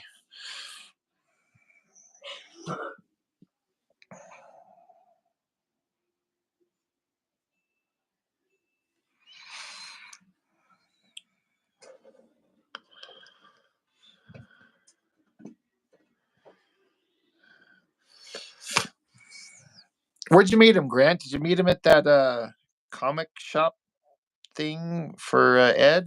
You were there, right? Am I remembering that correctly, or am I embarrassing myself by completely getting that wrong?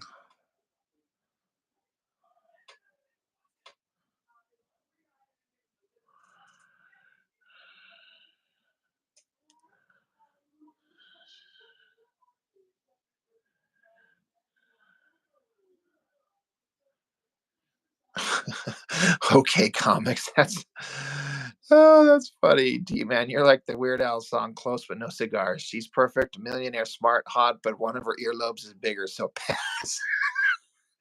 I've never heard that.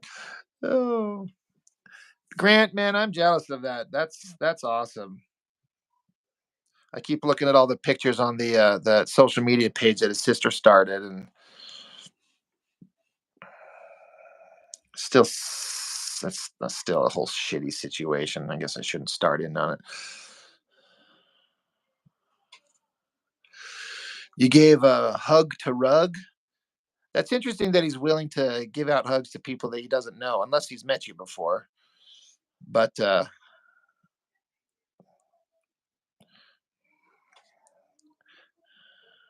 sounds awesome, Grant. That's really cool, man.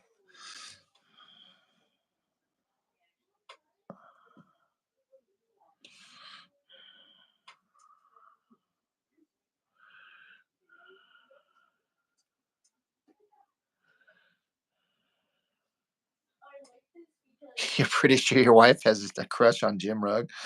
Hey, seems a nice fella.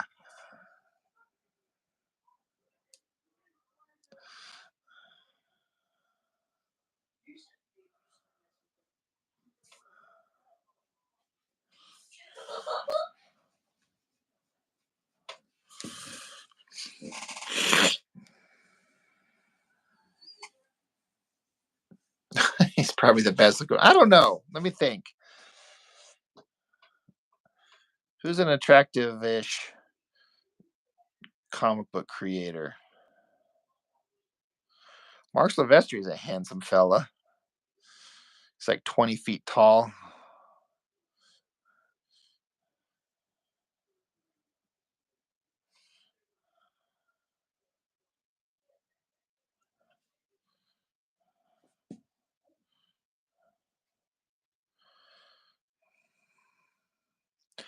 Jim Valentino looks like a old cave troll, which is not nice of me to say.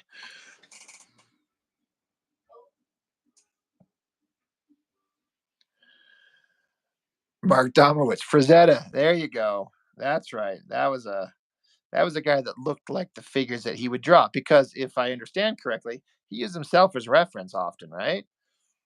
He's like, I'm a muscular motherfucker. I could just take pictures of my own sweet ass and put it in my drawings.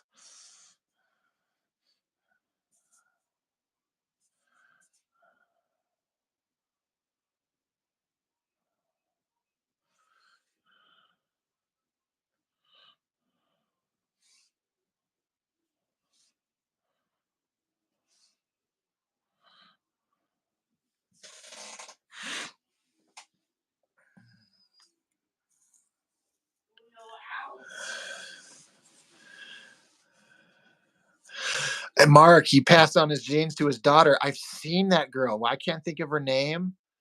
I was like, God, that's a really attractive woman. So I've thought the same thing. Whatever it's Sarah Frazetta, right? Yeah. How are you not getting any smudges on your paper? I mean, I do on occasion.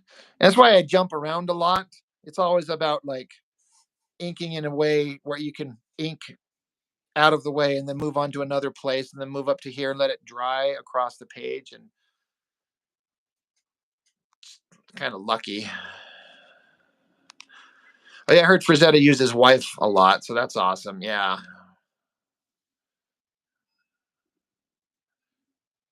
Sankovic seems like he was probably popular with the ladies in his younger years.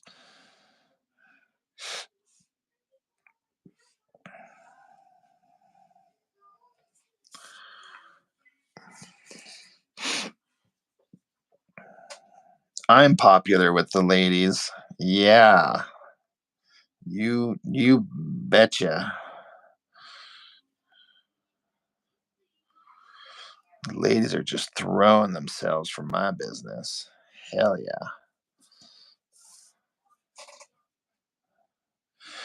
Careful you don't step in the bullshit.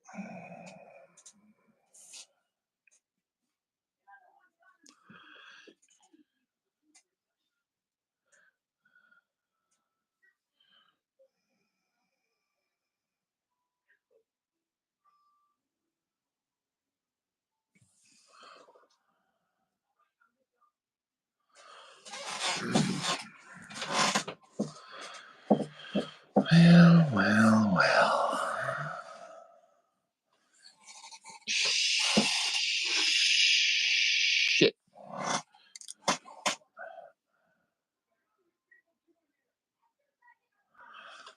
What am I missing?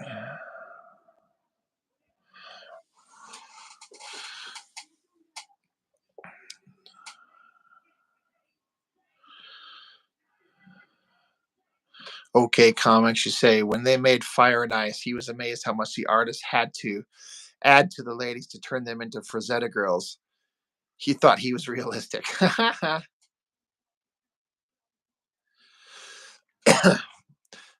Steve, you say, I have a wife, so I can't even look at ladies in movies without having an argument on the drive home about my type.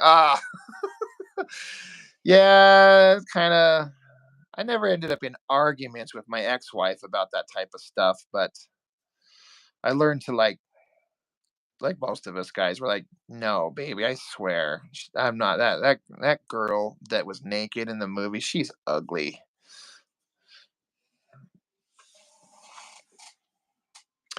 Steel Traditional, you say, is that bottom panel a Stephen Platt tribute or How to Do It Correctly? Well, it's funny that you mentioned that. One, I did not intend to do that. And then I wasn't thinking of that until later on. I'm like, oh, that's kind of like that cover. And two, I still feel like I fucked it up. It might be more readable, but I'm glad that somebody noticed that. It looks like a weird mass of flesh. I'm actually not too thrilled with it. So that's why I keep trying to overwork it to try and hide my failings. But anyway, I'm glad you noticed.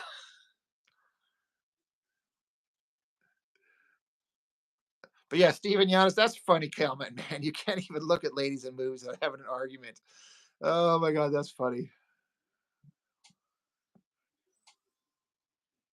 Grant, you ask if I'm putting myself out there. I mean, not really. I'm not like. I mean, how do you put yourself out there? Like, go to bars or some shit, or um, go to a art museum or something like that, or join a dating app, which I did before, and that's just fucking atrocious. Um, it's so I don't know. So no, I guess I'm not.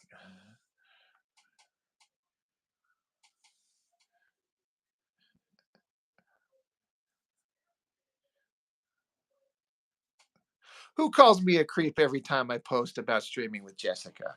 Who's calling me out? Not saying it's wrong, but hey, I know that Jessica doesn't think I'm a creep, so I got that going for me. She accepts my weirdness.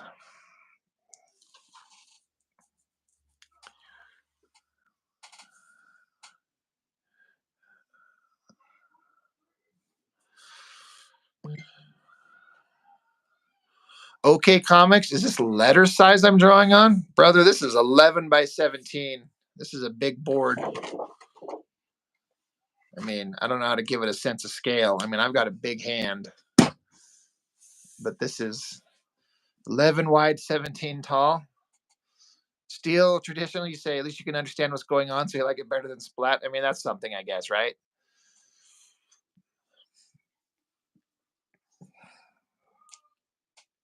I promise you, D-Man, that cosplayers ain't interested in getting hit on at comic conventions. They're like, I'm wearing this slave Leah costume because it makes me feel good.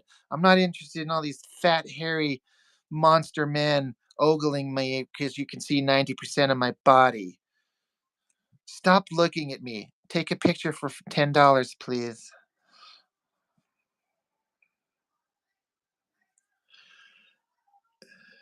Grant, you say you always hated dating, but you're very happy being married. I was too. I'm sad that it's done. I mean, I wouldn't go back. It wasn't meant to last, but the happiest in my life I've ever been was when I was married and had my boys with my wife in a house together like a family. And now I'm so gun shy. I can't ever see myself going down that route again. It sucks so much. Kind of like, I'll go pay a high priced hooker if I want to get laid. Just kidding, guys. I'm kidding about that. Or am I? Cosplay was the precursor to OnlyFans. That's a little extreme.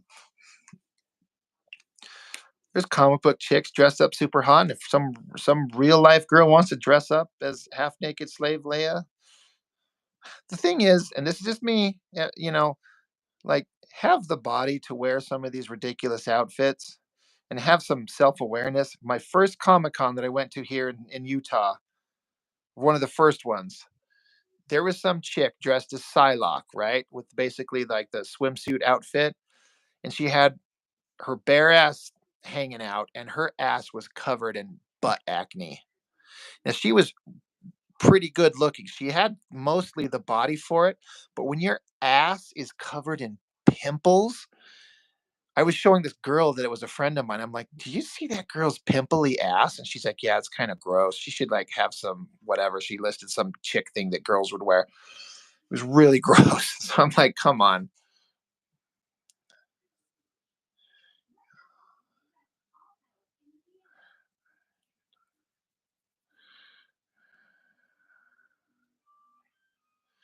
I don't know. Okay, comics, you say getting married thinking you have solved the sex issue in your life, but oh boy, you learn you were wrong pretty fast. I gotta say, for the 10 years I was married, me and the ex, everything kept rocking. Um, it was never boring, honestly. That was something that always functioned.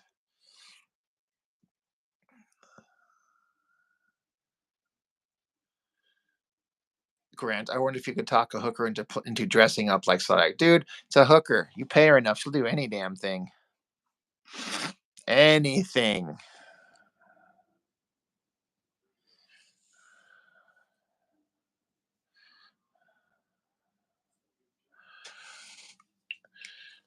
D man, you're at C2E2 and you saw a fat Black Widow and a fat Sheamus. I mean, yeah. I mean, dress how you want, girls. Rock it. But when you weigh 450 pounds and you're wearing the skimpiest outfit, I kind of want to throw up a little bit. I don't walk around dressed like that.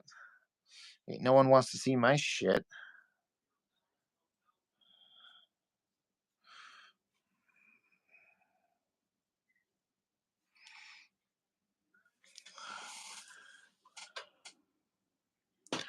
John, you can't keep coming back. You know you're listening.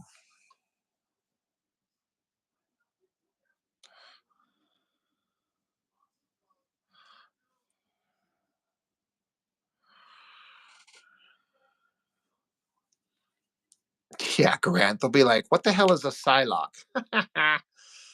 Oh.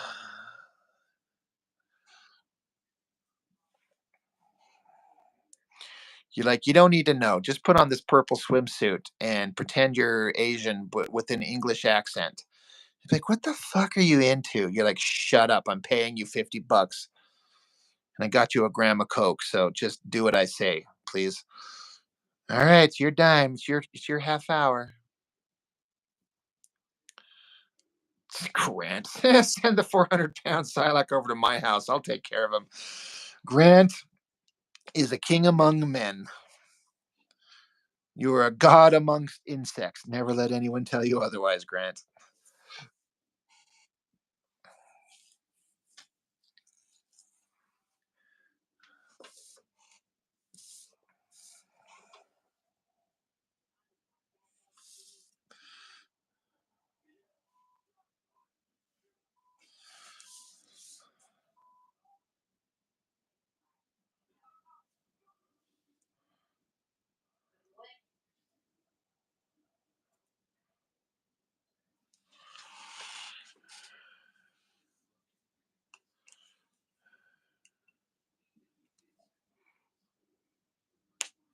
Okay, comics. John is coming and going like he's trying to skip the awkward scene in the movie.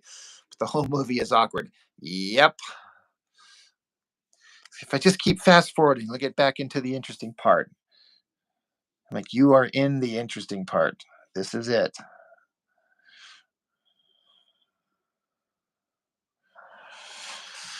Grant, hell yeah. Just don't give her a real sword, right?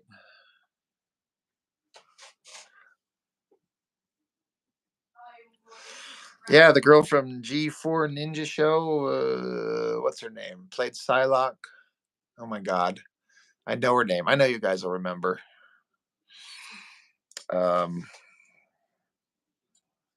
She looked fine as Psylocke. She certainly had the body and the look, but the character it wasn't even a character. It was just a hot girl to fight.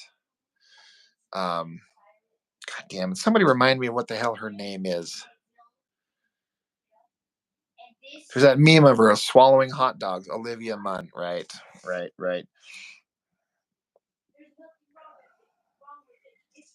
It's like watching Showgirls with your parents.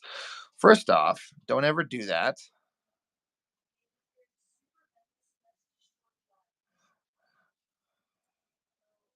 I I paid money to see Showgirls in the movie theater when it first came out. Oh. And then my buddy that was with me, this is before you had assigned seating in theaters. You just found any empty fucking seat you could find.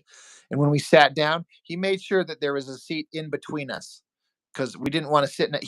It never even occurred to me. I'm like, this isn't, but he's like, we don't want to act like we're gay. We're sitting in a movie theater next to each other in a movie about strippers. I'm like, really? We've been to a million movies and you always sit next to me, but we go see the Showgirls one. You're going to sit with the seat in between us. And you know what's funny? Ironically, that dude I just found out like a month ago, he's transitioned into a woman now. He's his name of what it was. That's his dead name now, and now he's a girl. So I'm like, all right, well, guess we know who was awkward at the time.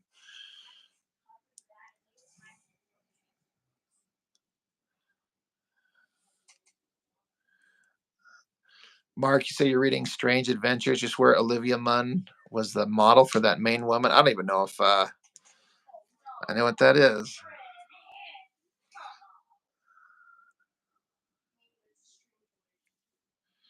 I mean, I know OK Comics, no way to fit her backstory into a movie.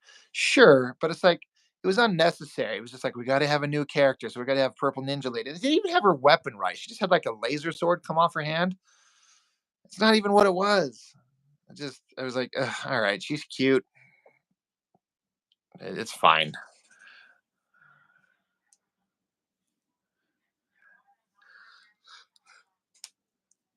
Oh, shit.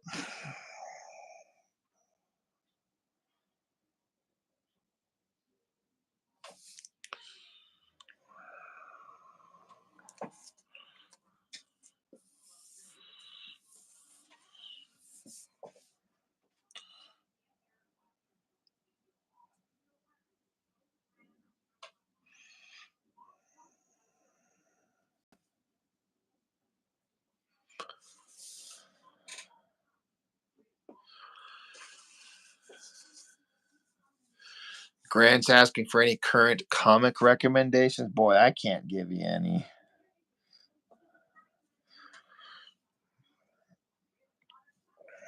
Doesn't seem like there's anything out there current that I'm aware of is good that I'm interested in. I know that Matt Wagner's got a new Grendel series coming out soon-ish, and that I'm looking forward to. But and then Mike Mignola is creating some new comic series, some whole new thing. As long as he's drawing it, I'm on board.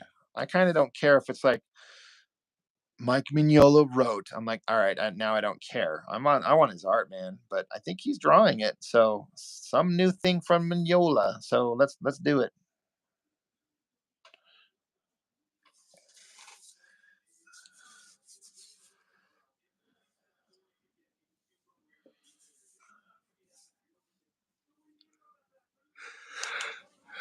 Matt Wagner's Dracula comic.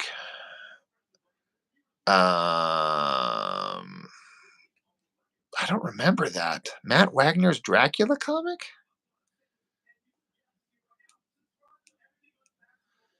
Did he draw it?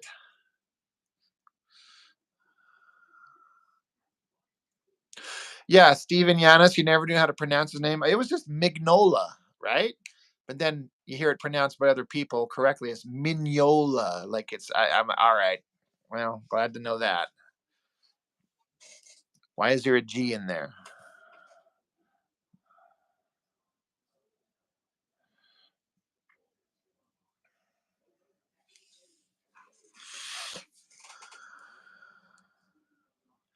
Oh, okay, right, okay, all right. That's what I thought, Grant. You're talking about.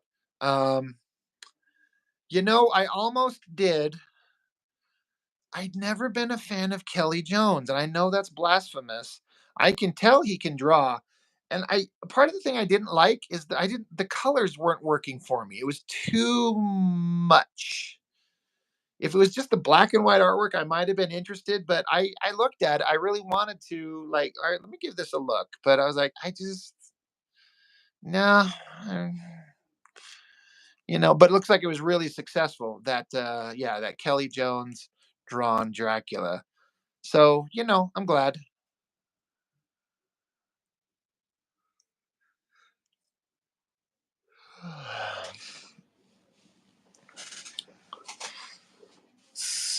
Yeah.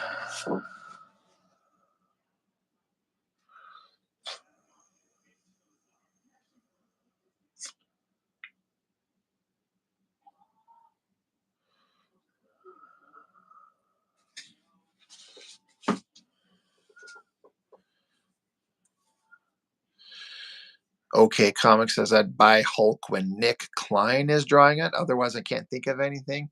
I don't even think I know who Nick Klein is. God, I don't know anything.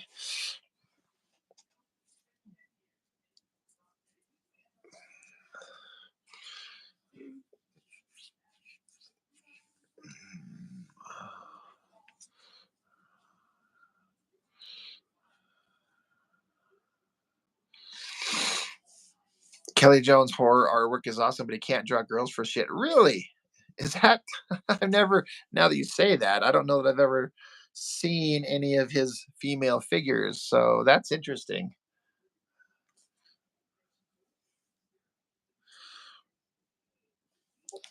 Where'd you hear that at, D man? Almost got Ryan Otley. That seems weird.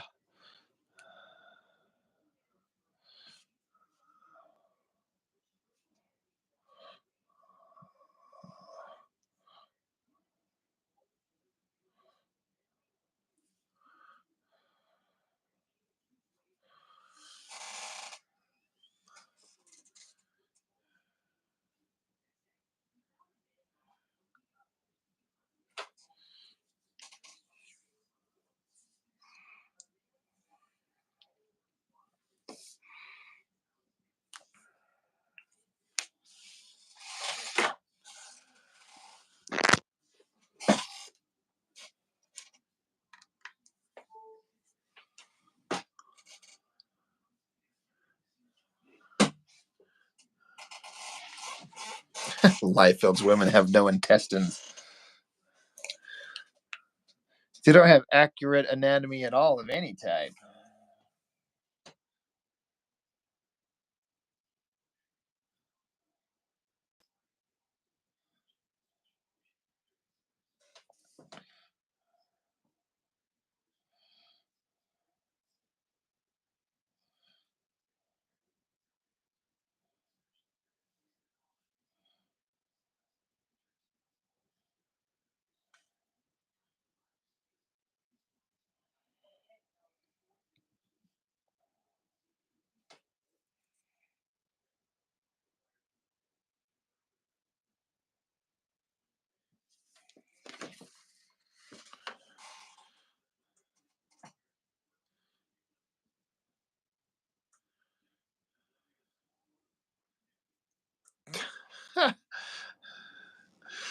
That's what you look for in a woman. You find a girl with no intestines, you better marry her.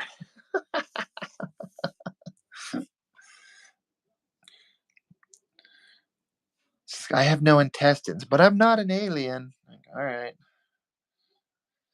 Then I ram my ovipositor down your throat and lay my eggs in your stomach, but I'm not an alien.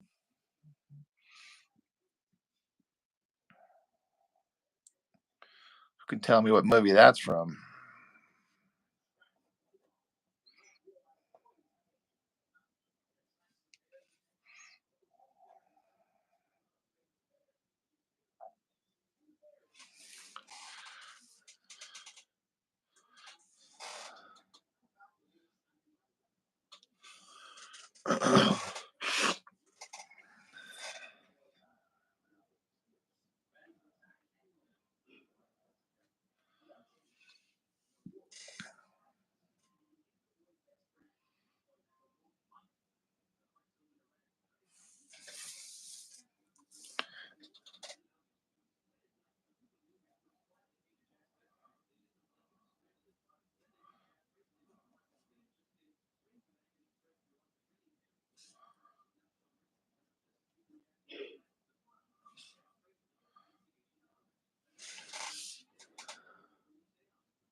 McFarlane draws some weird looking women too.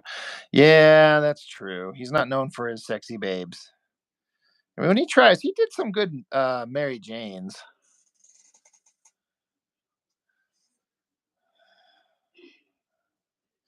in that Spider-Man run.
They can't all be Jim Lee or Adam Hughes.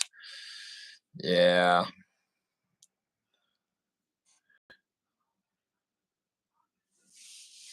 Hot take, but you're not really a fan of McFarlane's Spider-Man. I was. That's my favorite. You love Spawn, but you're right. His women always look like they're being blown away by a strong wind. That is true.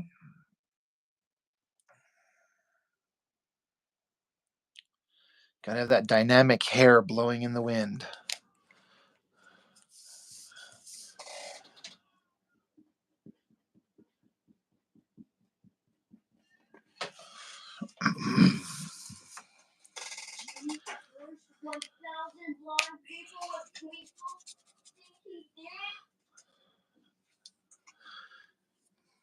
Yeah, the 90s were a good, exciting time.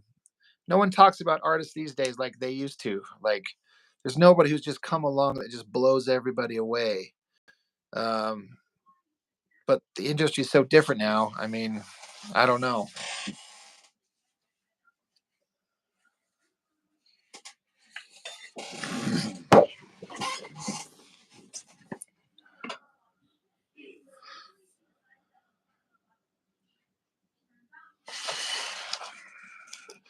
We love them baby making hips. Shit.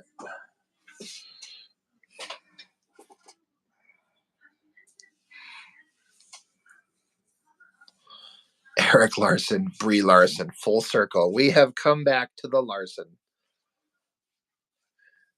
We need Splat back. It'd be interesting to see him draw a comic again because he is so far removed from the wild style that he used to do. I wonder if people would respond to it the same. We need more button your fly commercials. Oh, that's funny.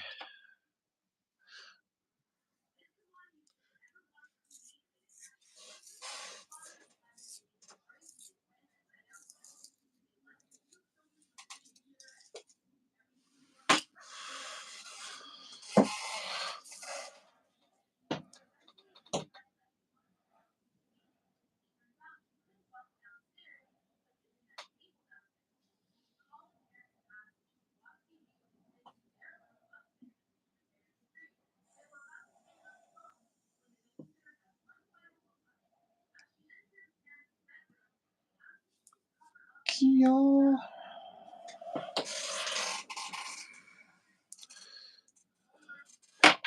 Come on, Greg Land is just amazing. Blame the photos he swipes. I seem to remember hearing that there was a conversation where the guy who inks Greg Land would say that he'd get pages with just the photos underneath the panels already. It was just like trace the photo.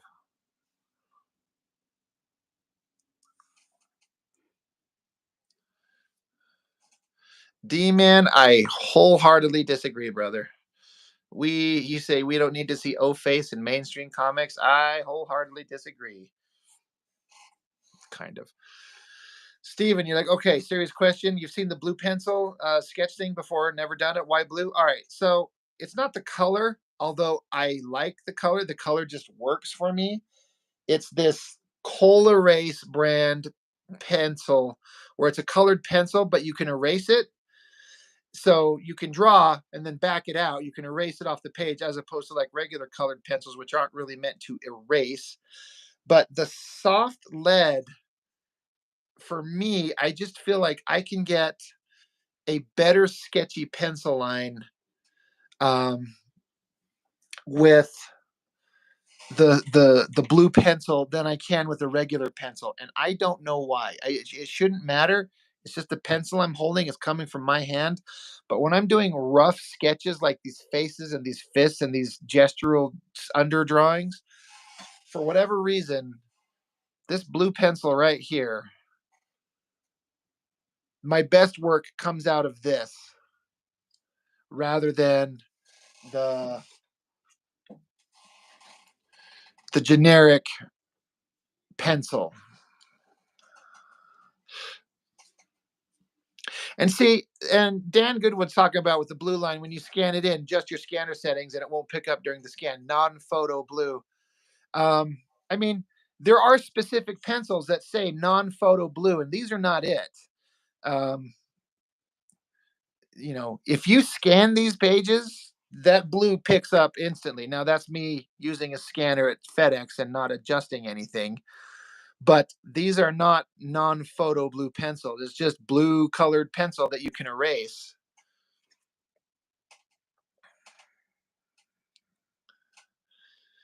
So I know that that's what old-timey artists would use for that exact reason. I guess when they would photograph their artwork back in the day, that non-photo blue, it wouldn't pick it up. So you could pencil in the blue, then ink, and then the blue's gone. But since like I said, I go to the FedEx machines, and I don't know if they'll let me adjust the settings.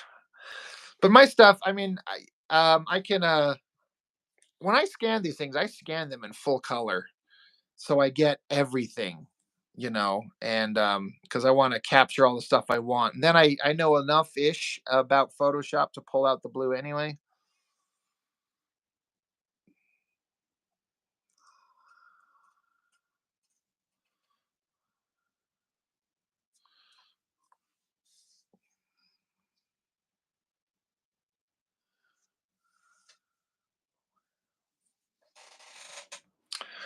But yeah, so that's why I use it. It's not for the non-photo blue thing. It's just because I just found that I can just get things easier to flow out of this blue pencil for whatever reason. I can't tell you why. It just works better. And so I recommended it to some people, like recommended it to Jessica, and she is a believer now. She's like, I love it. She uses it almost all the time.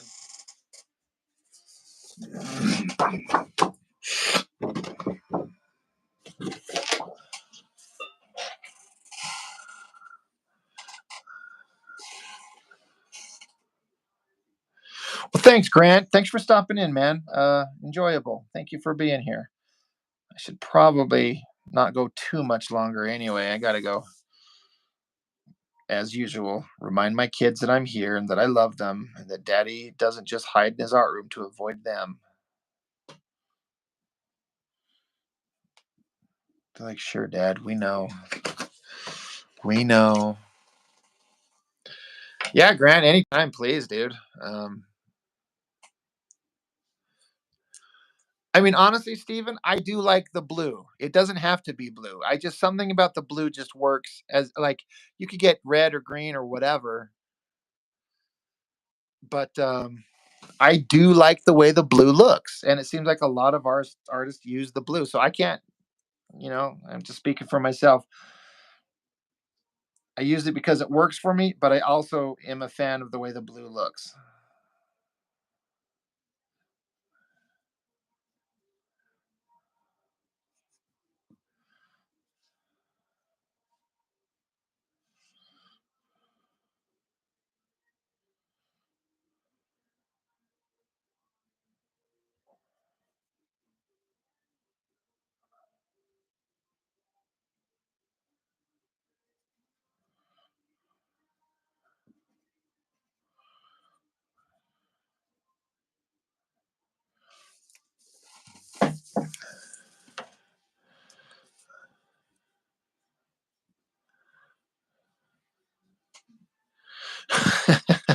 Dan, you were done drawing until I started streaming. Now you finished up a page. Well, I don't know if that's frustrating for you or good, but getting another page knocked out is always good. So I hope it was helpful. Yeah, D-Man, score a free pass. Like, hit up somebody, be like, hey, can you get me inside? They're like, is that a sex thing? And they're like, no. I mean, I guess it could be. I mean, inside the convention, not inside you. But there's always room to negotiate. Everything has a price, including my self-respect.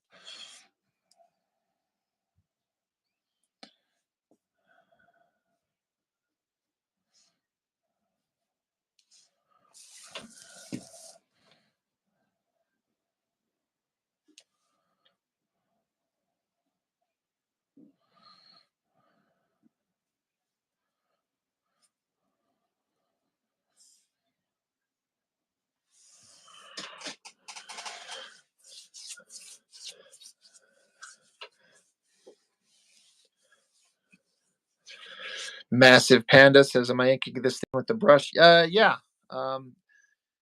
I started most of this that you see on here. Almost all of what you see here was done with like a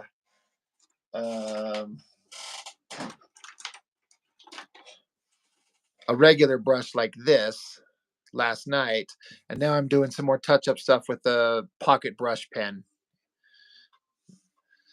But yeah, this was all done last night. Last night, yeah, with this brush on that face there. D-Man, the weather will be warm tomorrow, so anything could happen. All right. If you get kidnapped and turned into somebody's sex slave in their sex dungeon, make sure you take pictures and send them to us so we can see.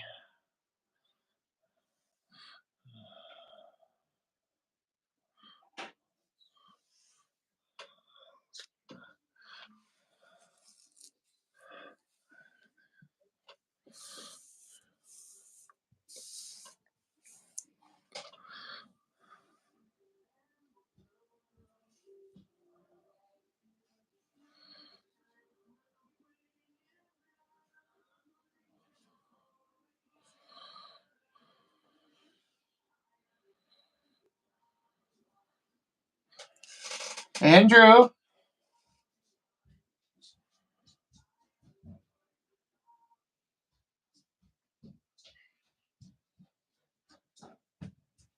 Yes. Come here, stinker. What you doing? I'm just watching stuff. You're just watching your shows? Are you watching the show with the silly guy with the head in the toilet? Yes. It's such a weird show, but I'm so glad you love it. Is your older brother asleep yet? No. No. All right. I just want to make sure you're still alive.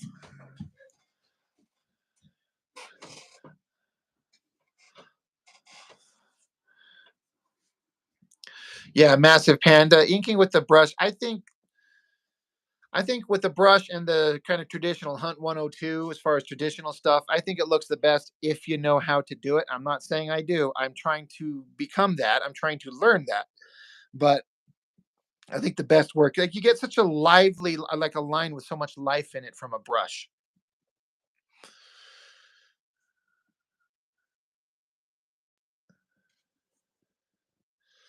But yeah, it's and occasionally you suddenly find yourself like, oh, I did something right, and then you try to replicate it, and then you're like, God damn it, why could I get it that one time and it's not working this time? But just keep working at it, and in theory, you'll get closer every time.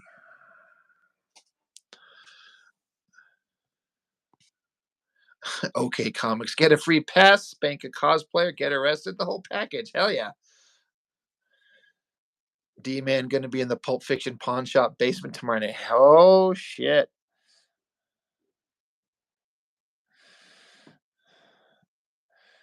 Which one you gonna be? You gonna be Marcellus Wallace, D-Man? Or you gonna be Bruce Willis?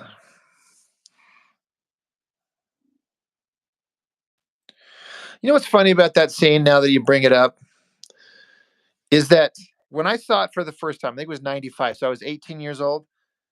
for real, I had no idea what was potentially going on in that room.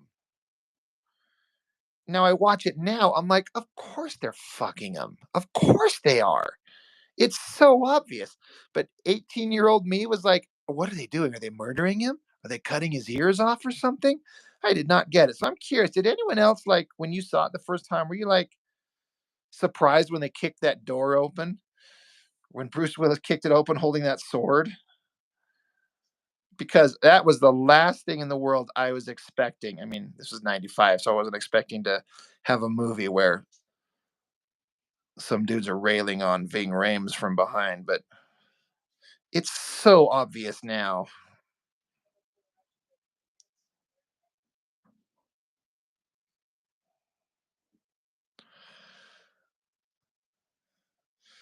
The ball gag. See, I mean, I knew what ball gags were, but I didn't really know. I just thought it was a means to keep somebody quiet, which that is true.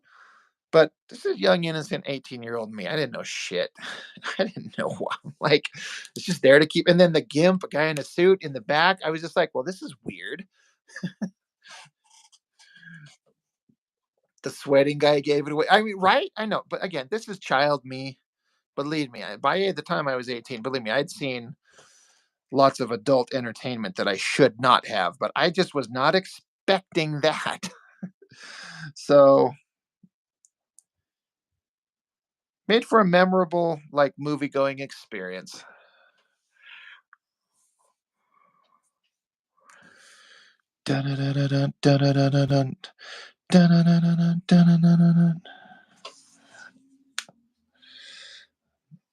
Yeah, was not expecting.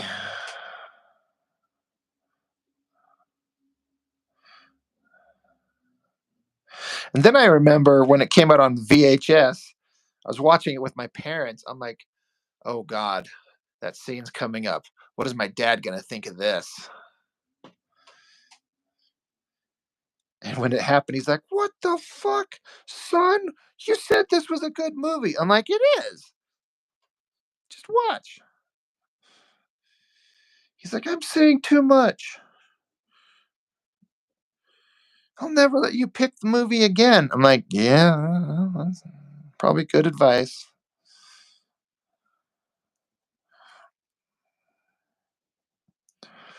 My dad was not prepared to handle the Pulp Fiction booty rape scene.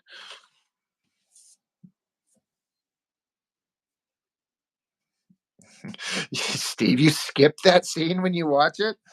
I don't skip any scenes. And Vincent's death, that was another surprising one. Like, oh shit, he's right there. Then the toaster strudels pop up and just, it's funny. And that was funny because when I watched that movie for the first time, I was told out of order. I was at home thinking about it, and then I stopped in my tracks and I was like, because it ended with Vincent and Jules walking out of the diner, right? And like, all right, kind of heroic scene. They go on to more adventures. I'm like, oh wait, I forgot. He got shot. He's not alive. I actually forgot that happened.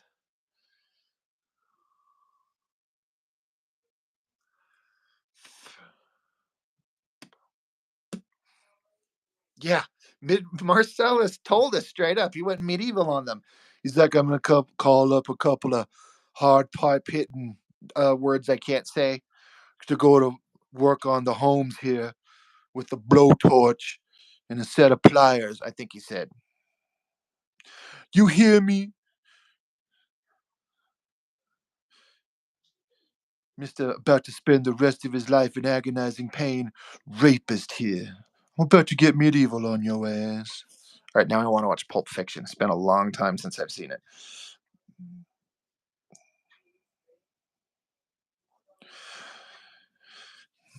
When you gone, you stay gone, or you be gone.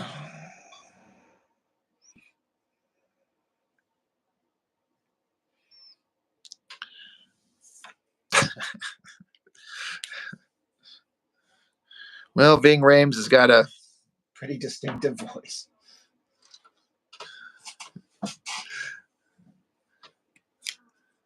Yeah, you pretend Vincent survived. That's funny. Yeah, I know, right? Because like he wasn't like a great guy. He wasn't a. I mean, I was gonna say he wasn't a bad guy, but he actually is. He's like a mobster hitman. But it's like um, Samuel Jackson, which I think that's the first movie I ever saw him in. I don't know what was in. What's Sam Jackson in before that? He's the only one that kind of had like a character arc with the moral core that moral center that he changed, and I believed the change. He's gonna be like Kane in the Kung Fu, wander around and discover new places. He's gonna be a bum.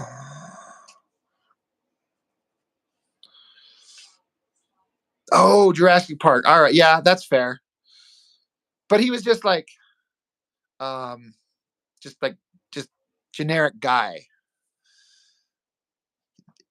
Yeah, Pulp. So maybe Pulp Fiction is the one that to me made him stand out. Like, oh, that guy.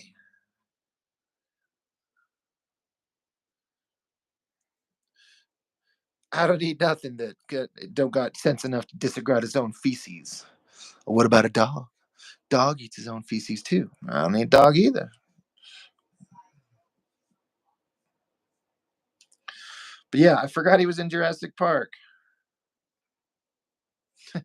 Wasn't that there is in that movie Ted by Seth MacFarlane? One of them. They're like somebody's like, you don't know who Sam Jackson is? They're like, have you seen any movie ever? He's the black guy.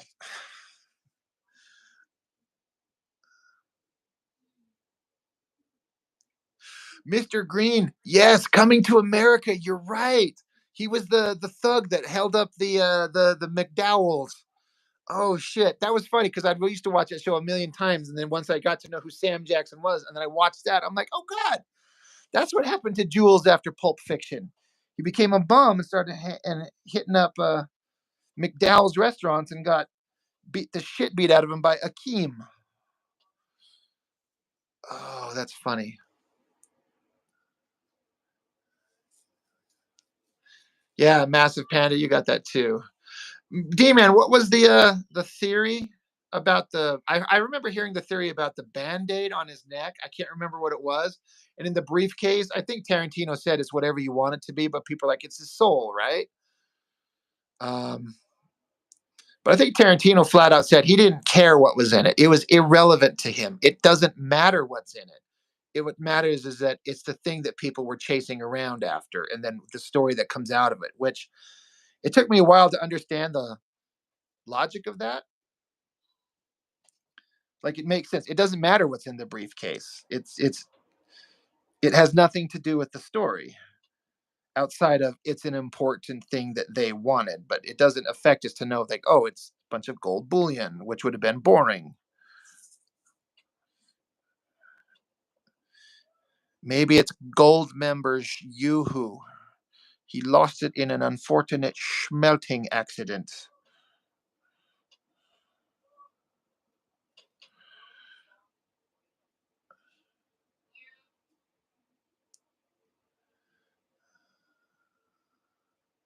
It is literally a MacGuffin. That's yeah, right.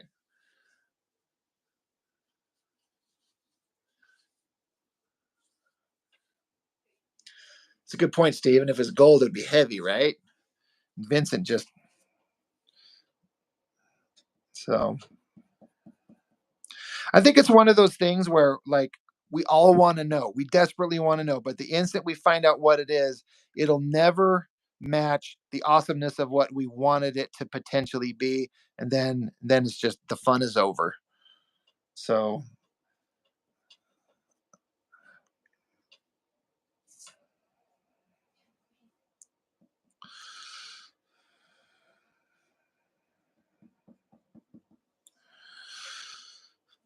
that's pride fucking with you.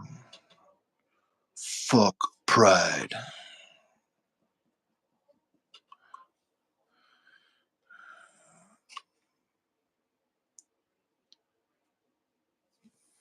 It's a golden mirror. Everyone likes what they saw in it. All right, there you go. I like that.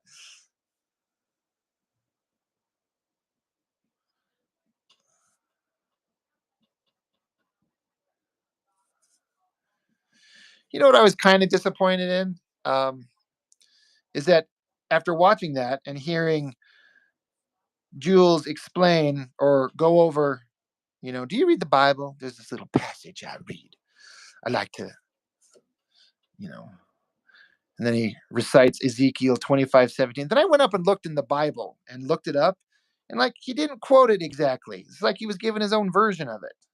Like, somebody correct me if I'm wrong, but it wasn't exactly word for word. I was like, God damn it. I wanted it to be word for word, but it was not. I mean, it was close.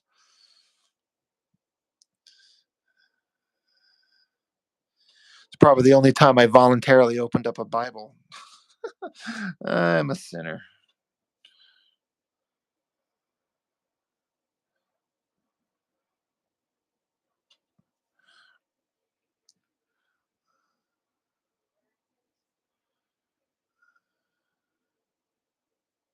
Austin Powers mojo. Jules' bad motherfucker wallet should have had a golden glow coming out of it. Oh my God, Dan, that would have been awesome. It's like, which wallet's yours? The one that says bad motherfucker. He ad-libbed it. Okay, so all right, yeah. Okay, yeah.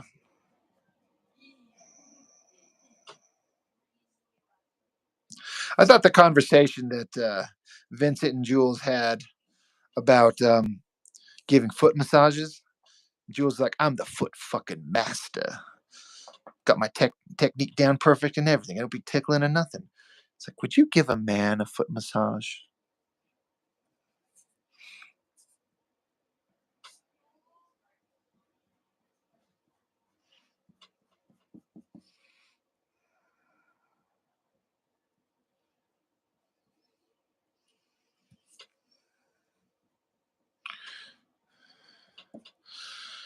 And then he starts talking about sticking it in the holiest of holies. That shit was funny.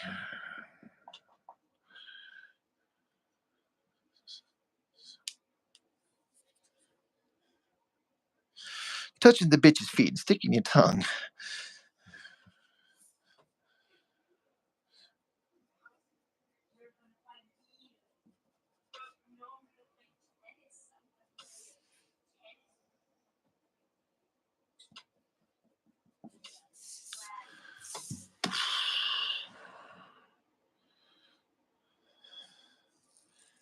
Ain't the same ballpark.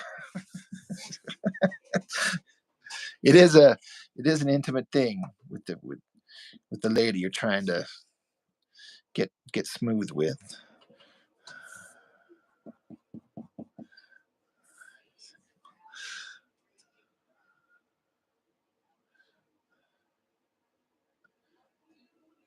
Yeah, I've always wondered about that too. They always talk about Tony Rocky Horror.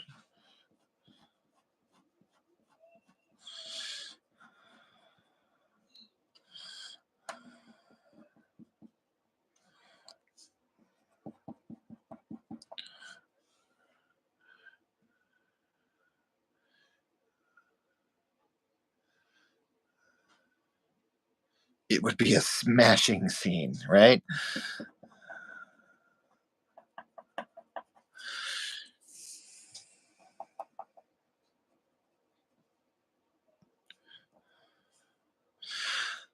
I like it when Bruce Willis's character was getting away from the fight and he's in that cab with that. What's that chick's name? But then he tells her that his name is Butch, and she's like, Butch, what does it mean? He's like, we're American, baby. Our names don't mean shit.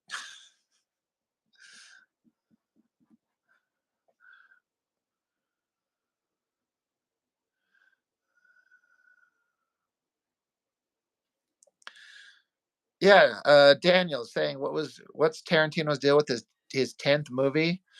I think he just keeps going back and forth. I think it's unfortunate that he's talking about just quitting. And I get if I heard right, he's talking about like wanting to quit while he's at the top of his game rather than continue making movies until he just becomes a shadow of his former self. It kind of disappoints me because like him or hate him as a human being, that Tarantino, God, has he made some good movies. Even his bad ones are good. Esmeralda Villalobos. Yes, thank you. Yeah, you're right. And remember when there was like half a second when Tarantino was talking about making a Star Trek movie? I swear to God, I want to see a Tarantino Star Trek movie. That would have been so ridiculous. Be better than the current new crap for sure.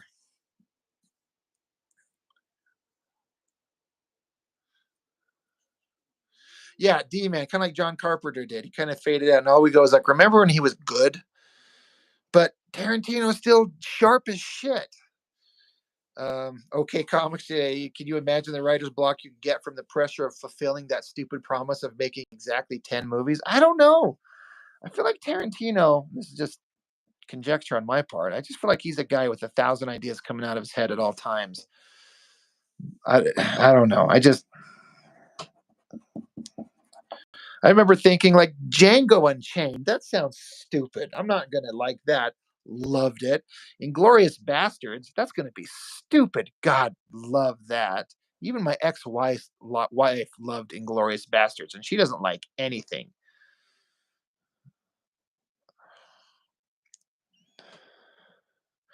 We got us a Nazi wants to die for country. Oblige him. It's one of my favorite Brad Pitt roles ever.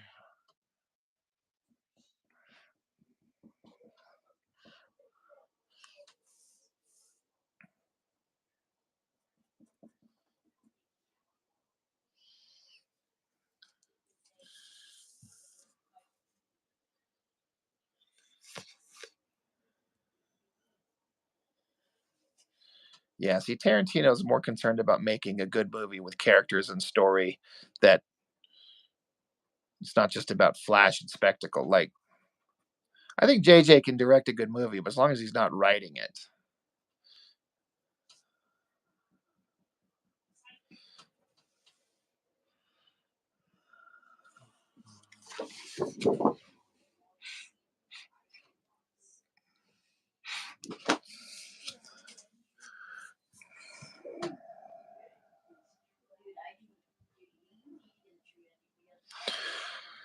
Watching Donnie beat Nazis to death is the closest thing we ever get to going to the movies.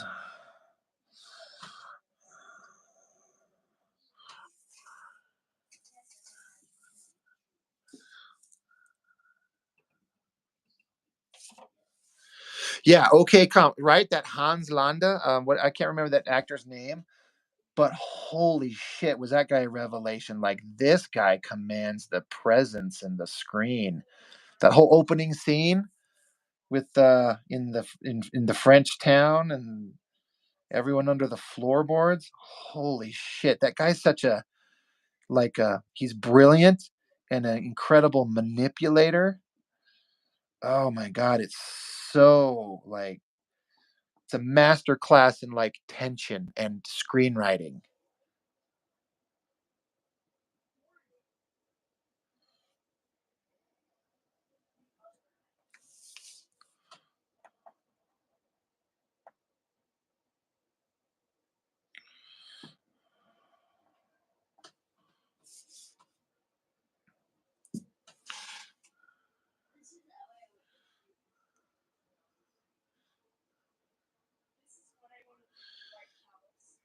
Yeah, your wife's favorite Tarantino films, Kill Bill Volume 1, Kill Bill, love Kill Bill, another one, shockingly like, what the hell is this? Where did this come from?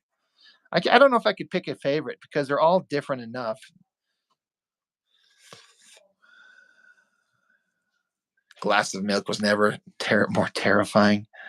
And it's just so funny how in that scene, everyone was like going about the scene, the characters, with like this air of like respectability, but you know, it was just like, this is a power play. This guy could do anything he wanted. Uh, it's like almost uncomfortable to watch, but yet you have to watch.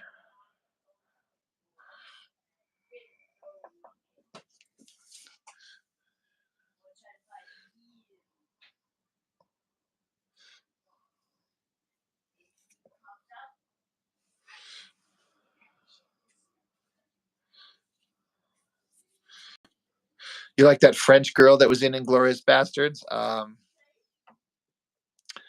Yeah, the actress. Yeah. But Christoph Waltz. So didn't he win an award for that? And then didn't he win an award next year for in Django playing? Oh my God! I can't think of anything. What was his name in Django? I like how in Django he also whenever he introduced himself, he'd introduce his horse too. My name is whatever the fuck it was, and then this is my horse Fritz.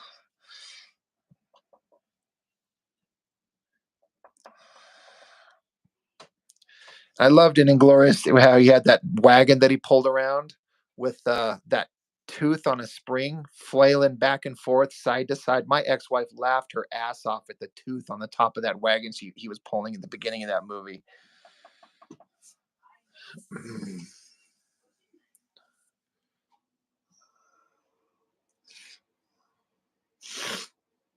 Yeah, that wasn't Scarlett. It did kind of look like her. Daniel, yeah, Death Proof. They did that Grindhouse movie, him and Robert Rodriguez. He did Planet Terror, and then Tarantino did Death Proof. I feel like Death Proof, because there was basically two movies in one. There's the first scene and then the final scene where Kurt Russell gets, is in the Dodge Charger and chasing the girls in the white Challenger. And there's this big, awesome racing scene with the girl, the actress on the hood of the car. That was all great. But the first part of that movie was just kind of like, I think is one of those few times when Tarantino indulged his need to have ridiculous dialogue spoken. It just went on and on and on. And they talked about nothing. Even I was like, oh my God, is this still going on? But again, it's still good. It's still better than most movies. Even when Tarantino kind of fumbles, it's still great. And then, yeah, Planet Terror with Robert Rodriguez and Rose McGowan playing the girl with the machine gun leg. Yeah, it's a 70s double bill. Yeah, that was one of my favorite movie-going experiences, going to see Grindhouse. Both those movies playing at the same time. Everyone in the theater, you could tell, was just having a great time. It was so fun. They played Planet Terror first. Right, yeah. And the best part is they had all those fake horror movie trailers at the beginning of it. Like, they got all those other directors, and they did, like, instead of, like, Halloween, it was Thanksgiving. This year, white meat, dark meat, all will be carved. That shit was so funny. Or Rob Zombie, I think he did Nazi Girls of the SS, like these full-on trailers of these movies that were never real, and then some of them got made after the fact. God damn, that was a good time. I went with my two brothers, and we just laughed our asses off.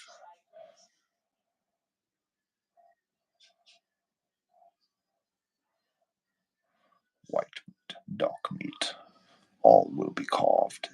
Thanksgiving. I have the BFG 10,000. Machete. Yes, that's right. You know what sucks? Is the actual movie of Machete kind of sucked. It just felt like it seemed like a brilliant idea. Like, oh my God, they're actually going to make that movie. And Danny Trejo is amazing. But then once I watched it, I felt like the movie was too long. It just kept going and going. And then the gag wore off and I was done. So it was a little bit of a disappointment for me, Machete. But I like that they tried it. Remember the scene where in the Machete movie where I can't remember if he cut a guy open or he shot him open, but the guy's intestines were hanging out of his guts. And so Machete, other bad guys were coming down the hallway. So he grabs onto the intestines of the guy and uses it as like a lifeline rope to jump out a window. And so then there's a scene of Machete jumping out a window and falling down and using that guy's intestines as they uncoil from his guts. And then it goes tight and he swings into like another window. I'm like, this scene is brilliant. No homo. Yeah, Machete. They tried, but ultimately the trailer was more interesting than the actuality, in my opinion.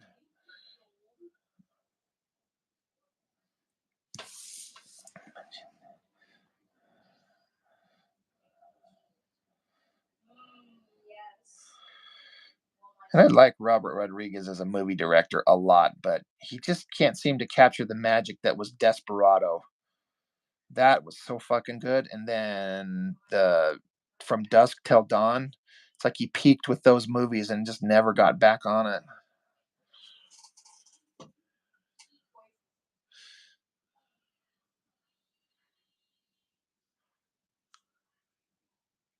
Danny Trejo can only do so much. I mean, fair. That is true. But I don't fault them for trying. I just ended up not thinking they didn't quite. I think they even had what's her name? The coked out redhead from Mean Girls. I think she was in it. She keeps trying to do these comebacks and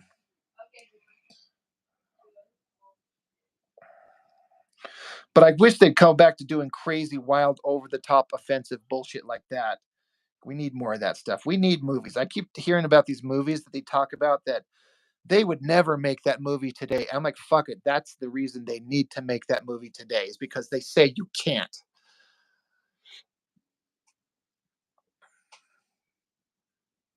You know, I wanted to like one time, Once Upon a Time in Mexico, because a straight up sequel to Desperado, but I didn't like it.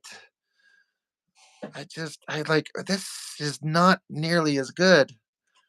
Yeah, Dan, Desperado was it. Well, it wasn't a remake; it was a sequel, but because it was the same character, but El Mariachi was just the first part, and then they recast the main actor to be Antonio Banderas, and then they brought the actor who played the mariachi from the first movie to play one of his buddies, Campa and Kino, the guys with the guitars. One guy had like double machine guns, the other guy had like a rocket launcher.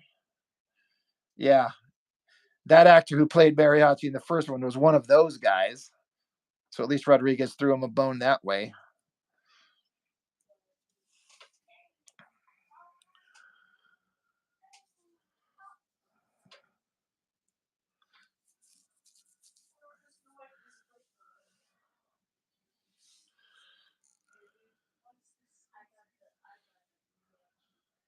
Another thing that made me really mad. Yeah, okay, Comics Desperado is a sequel that tells the same story basically. But talk about the Once Upon a Time, or the sequel to Desperado. It's like they had Salma Hayek, who's like historically been one of the hottest women to ever walk the planet. And the first time I ever saw her was in Desperado. When she crosses the street, in that first time you see her, and those cars crash behind her, that long, beautiful hair and that body and the holy lord. And it's like, okay, she's in the sequel. And then she's killed instantly. I'm like, what the fuck is who writes this shit? Robert Rodriguez? But man, that started a love affair with Salma Hayek that is honestly still going strong. Santanica Pandemonium. Are you a Mexican or a Mexicant? Oh my God, that's funny.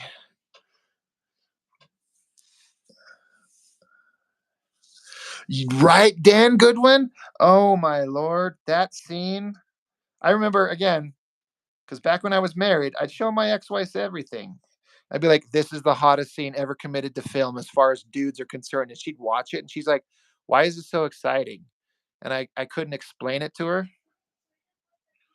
I was like, because it's shot really well. The lighting's amazing. I was trying to avoid the like, because she's really fucking sexy. That was like, if you were to put a gun to my head and say, show me the most perfect female body, it's like Salma Hayek in that scene. It's like, it could not be more perfect.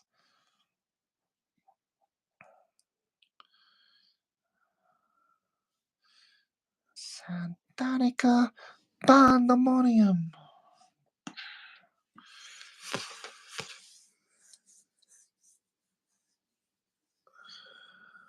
Yeah, Snake, Selma, Lord Jesus help me.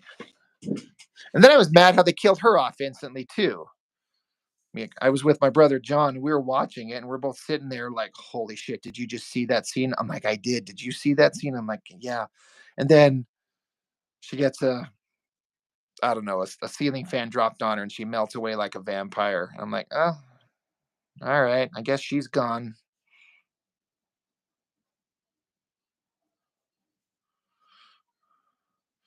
But what a scene!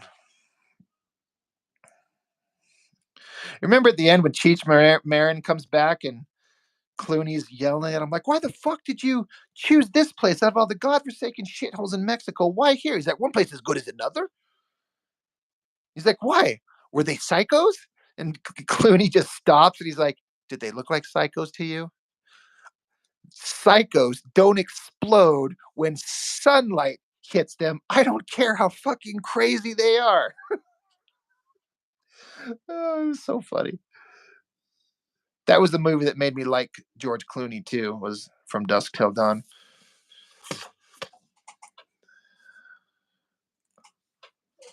Did they look like psychos?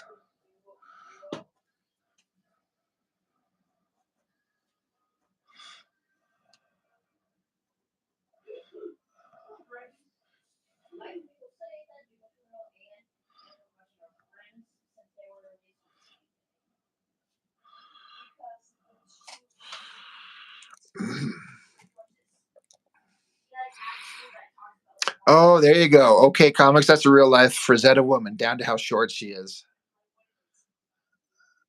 Steve, you wanted that flame neck tattoo? Didn't it go down his neck and down his arm? Right? Yeah, that was it was pretty awesome. And I think even Tarantino did a good role acting. Like you can tell he's not a good actor, but he played that psychotic. Um, what's the brother's name? It's Seth. They're the Gecko brothers, right? Seth and what was Tarantino's um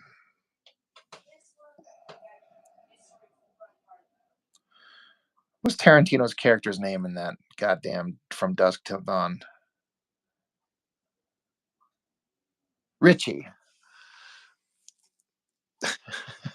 The only reason I can remember it is because there's that scene where that actress was like, "Richie, will you do me a favor and eat my pussy for me?" He's like, sure. Oh.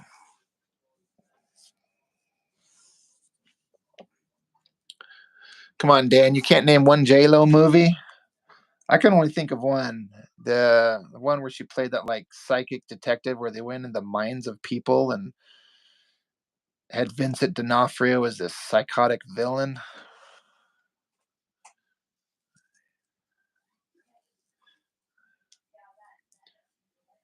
Yeah, Steven, there's so much story behind those two. He was seeing things that weren't happening. No, for real. Like he heard her say things that never did. So later on in the movie, he's like, "Did you mean what you said?" Um, and she's like, "What?" He's like, "What you said back in the room. Did you mean it?" Because I would do that for you. I'd be happy to. She's like, "What did I say?" The Cell. Yes, yes. That movie was trippy as shit. Those visuals.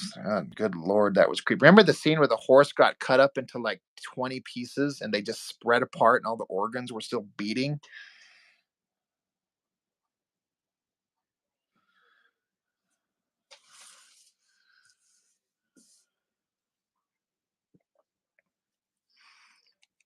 Had no idea that Vincent D'Onofrio would go on to be the coolest kingpin ever put on screen.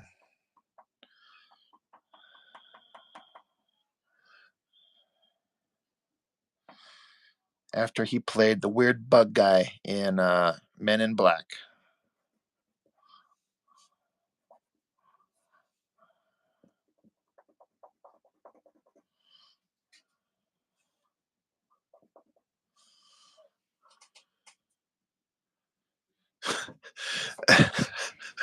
Daniel. Oh my God. Speak around for the border. I got the hunger only 8 taco can't stop. I already know what I'm going to order. 2 tacos, 3 tortadas, and a soda pop. Don't forget the hot sauce, Cholo. Holy shit, that's so funny.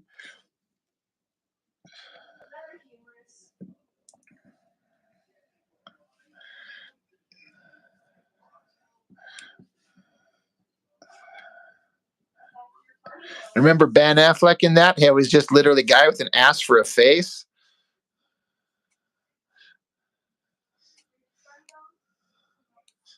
J-Lo's ass aside, The Cell was a beautiful film. I like J-Lo's ass. I don't care anything about her, but I like a big, thick, chunky booty. She could suffocate me to death on it.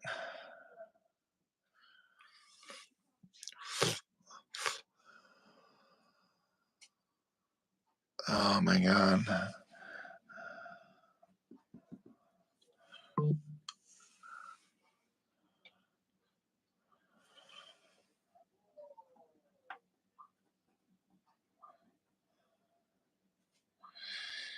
My name is Jennifer Lopez. I like tacos and burritos. I hope Trey Parker and Matt Stone never stop making offensive shit. They need to just keep going until the end of time.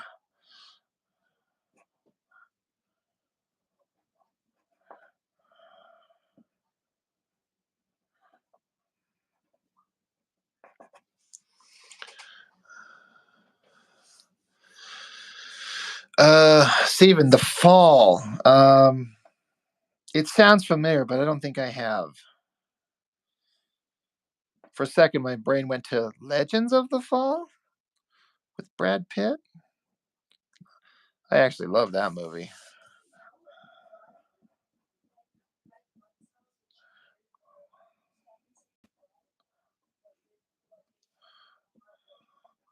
But no, I don't think I've seen the Fall.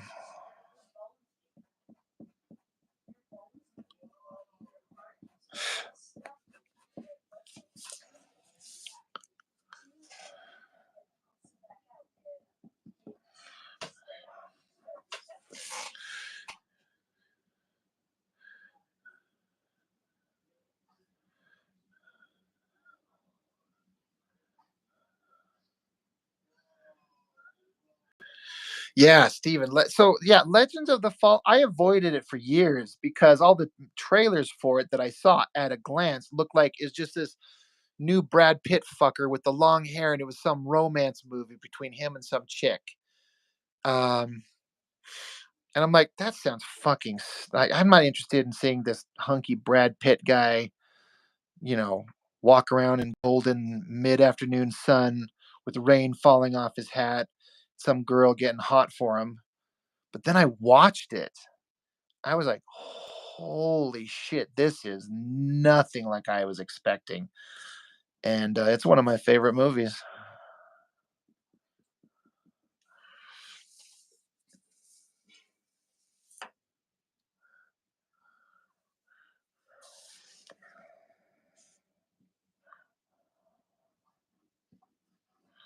And then I fell in love with Brad Pitt myself. So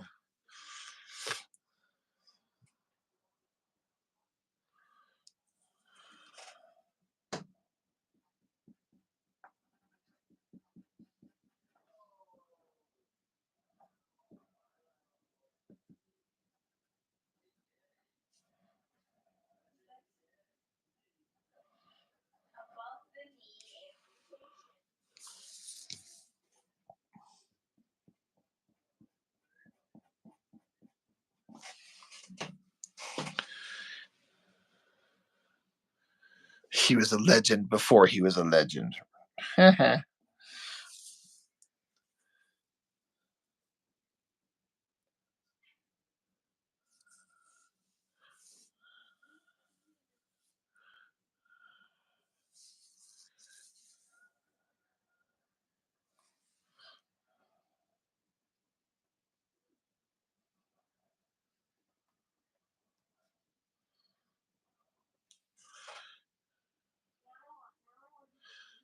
What is the theory about Fight Club? I'm interested.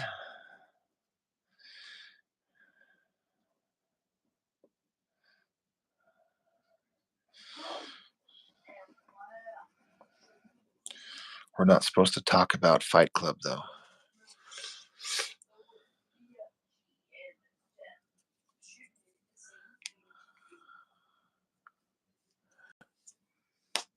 No, Mr. Green, where Marla wasn't real either? That's interesting. I've never heard that one.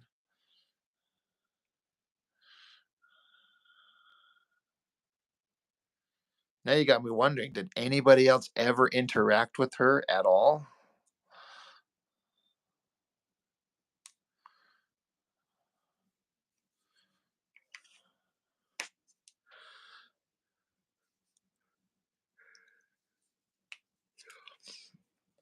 I was going to say that we're not supposed to talk about Fight Club, but we're in our Fight Club dungeon here, so we can talk amongst ourselves.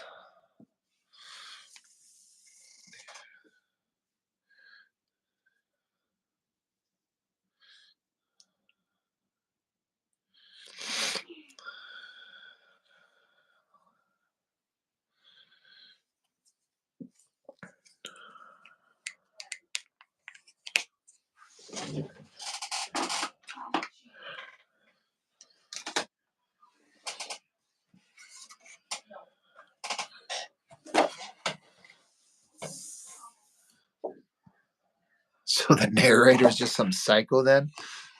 Probably.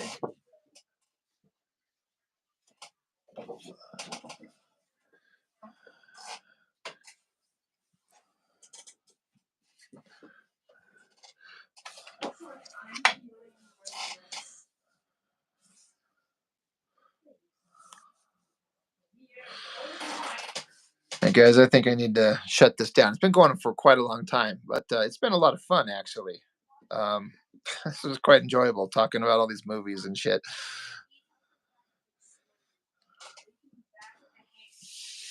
I got a lot done. I got a lot of inking done on here.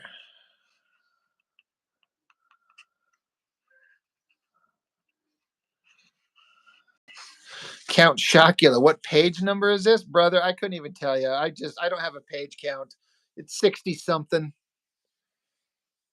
I've got a huge pile. I'm not even doing it by page count. I'm just doing it by until the story's done. So I'm in the 60s somewhere, maybe 70.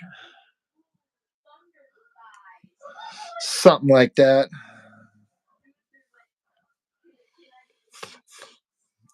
Yeah, Dan, I'm going to get that stuff in the mail for you tomorrow. So it should be on its way soon. And yeah, thanks everybody for joining up. Even if it's Count Chocula showing up right at the last second.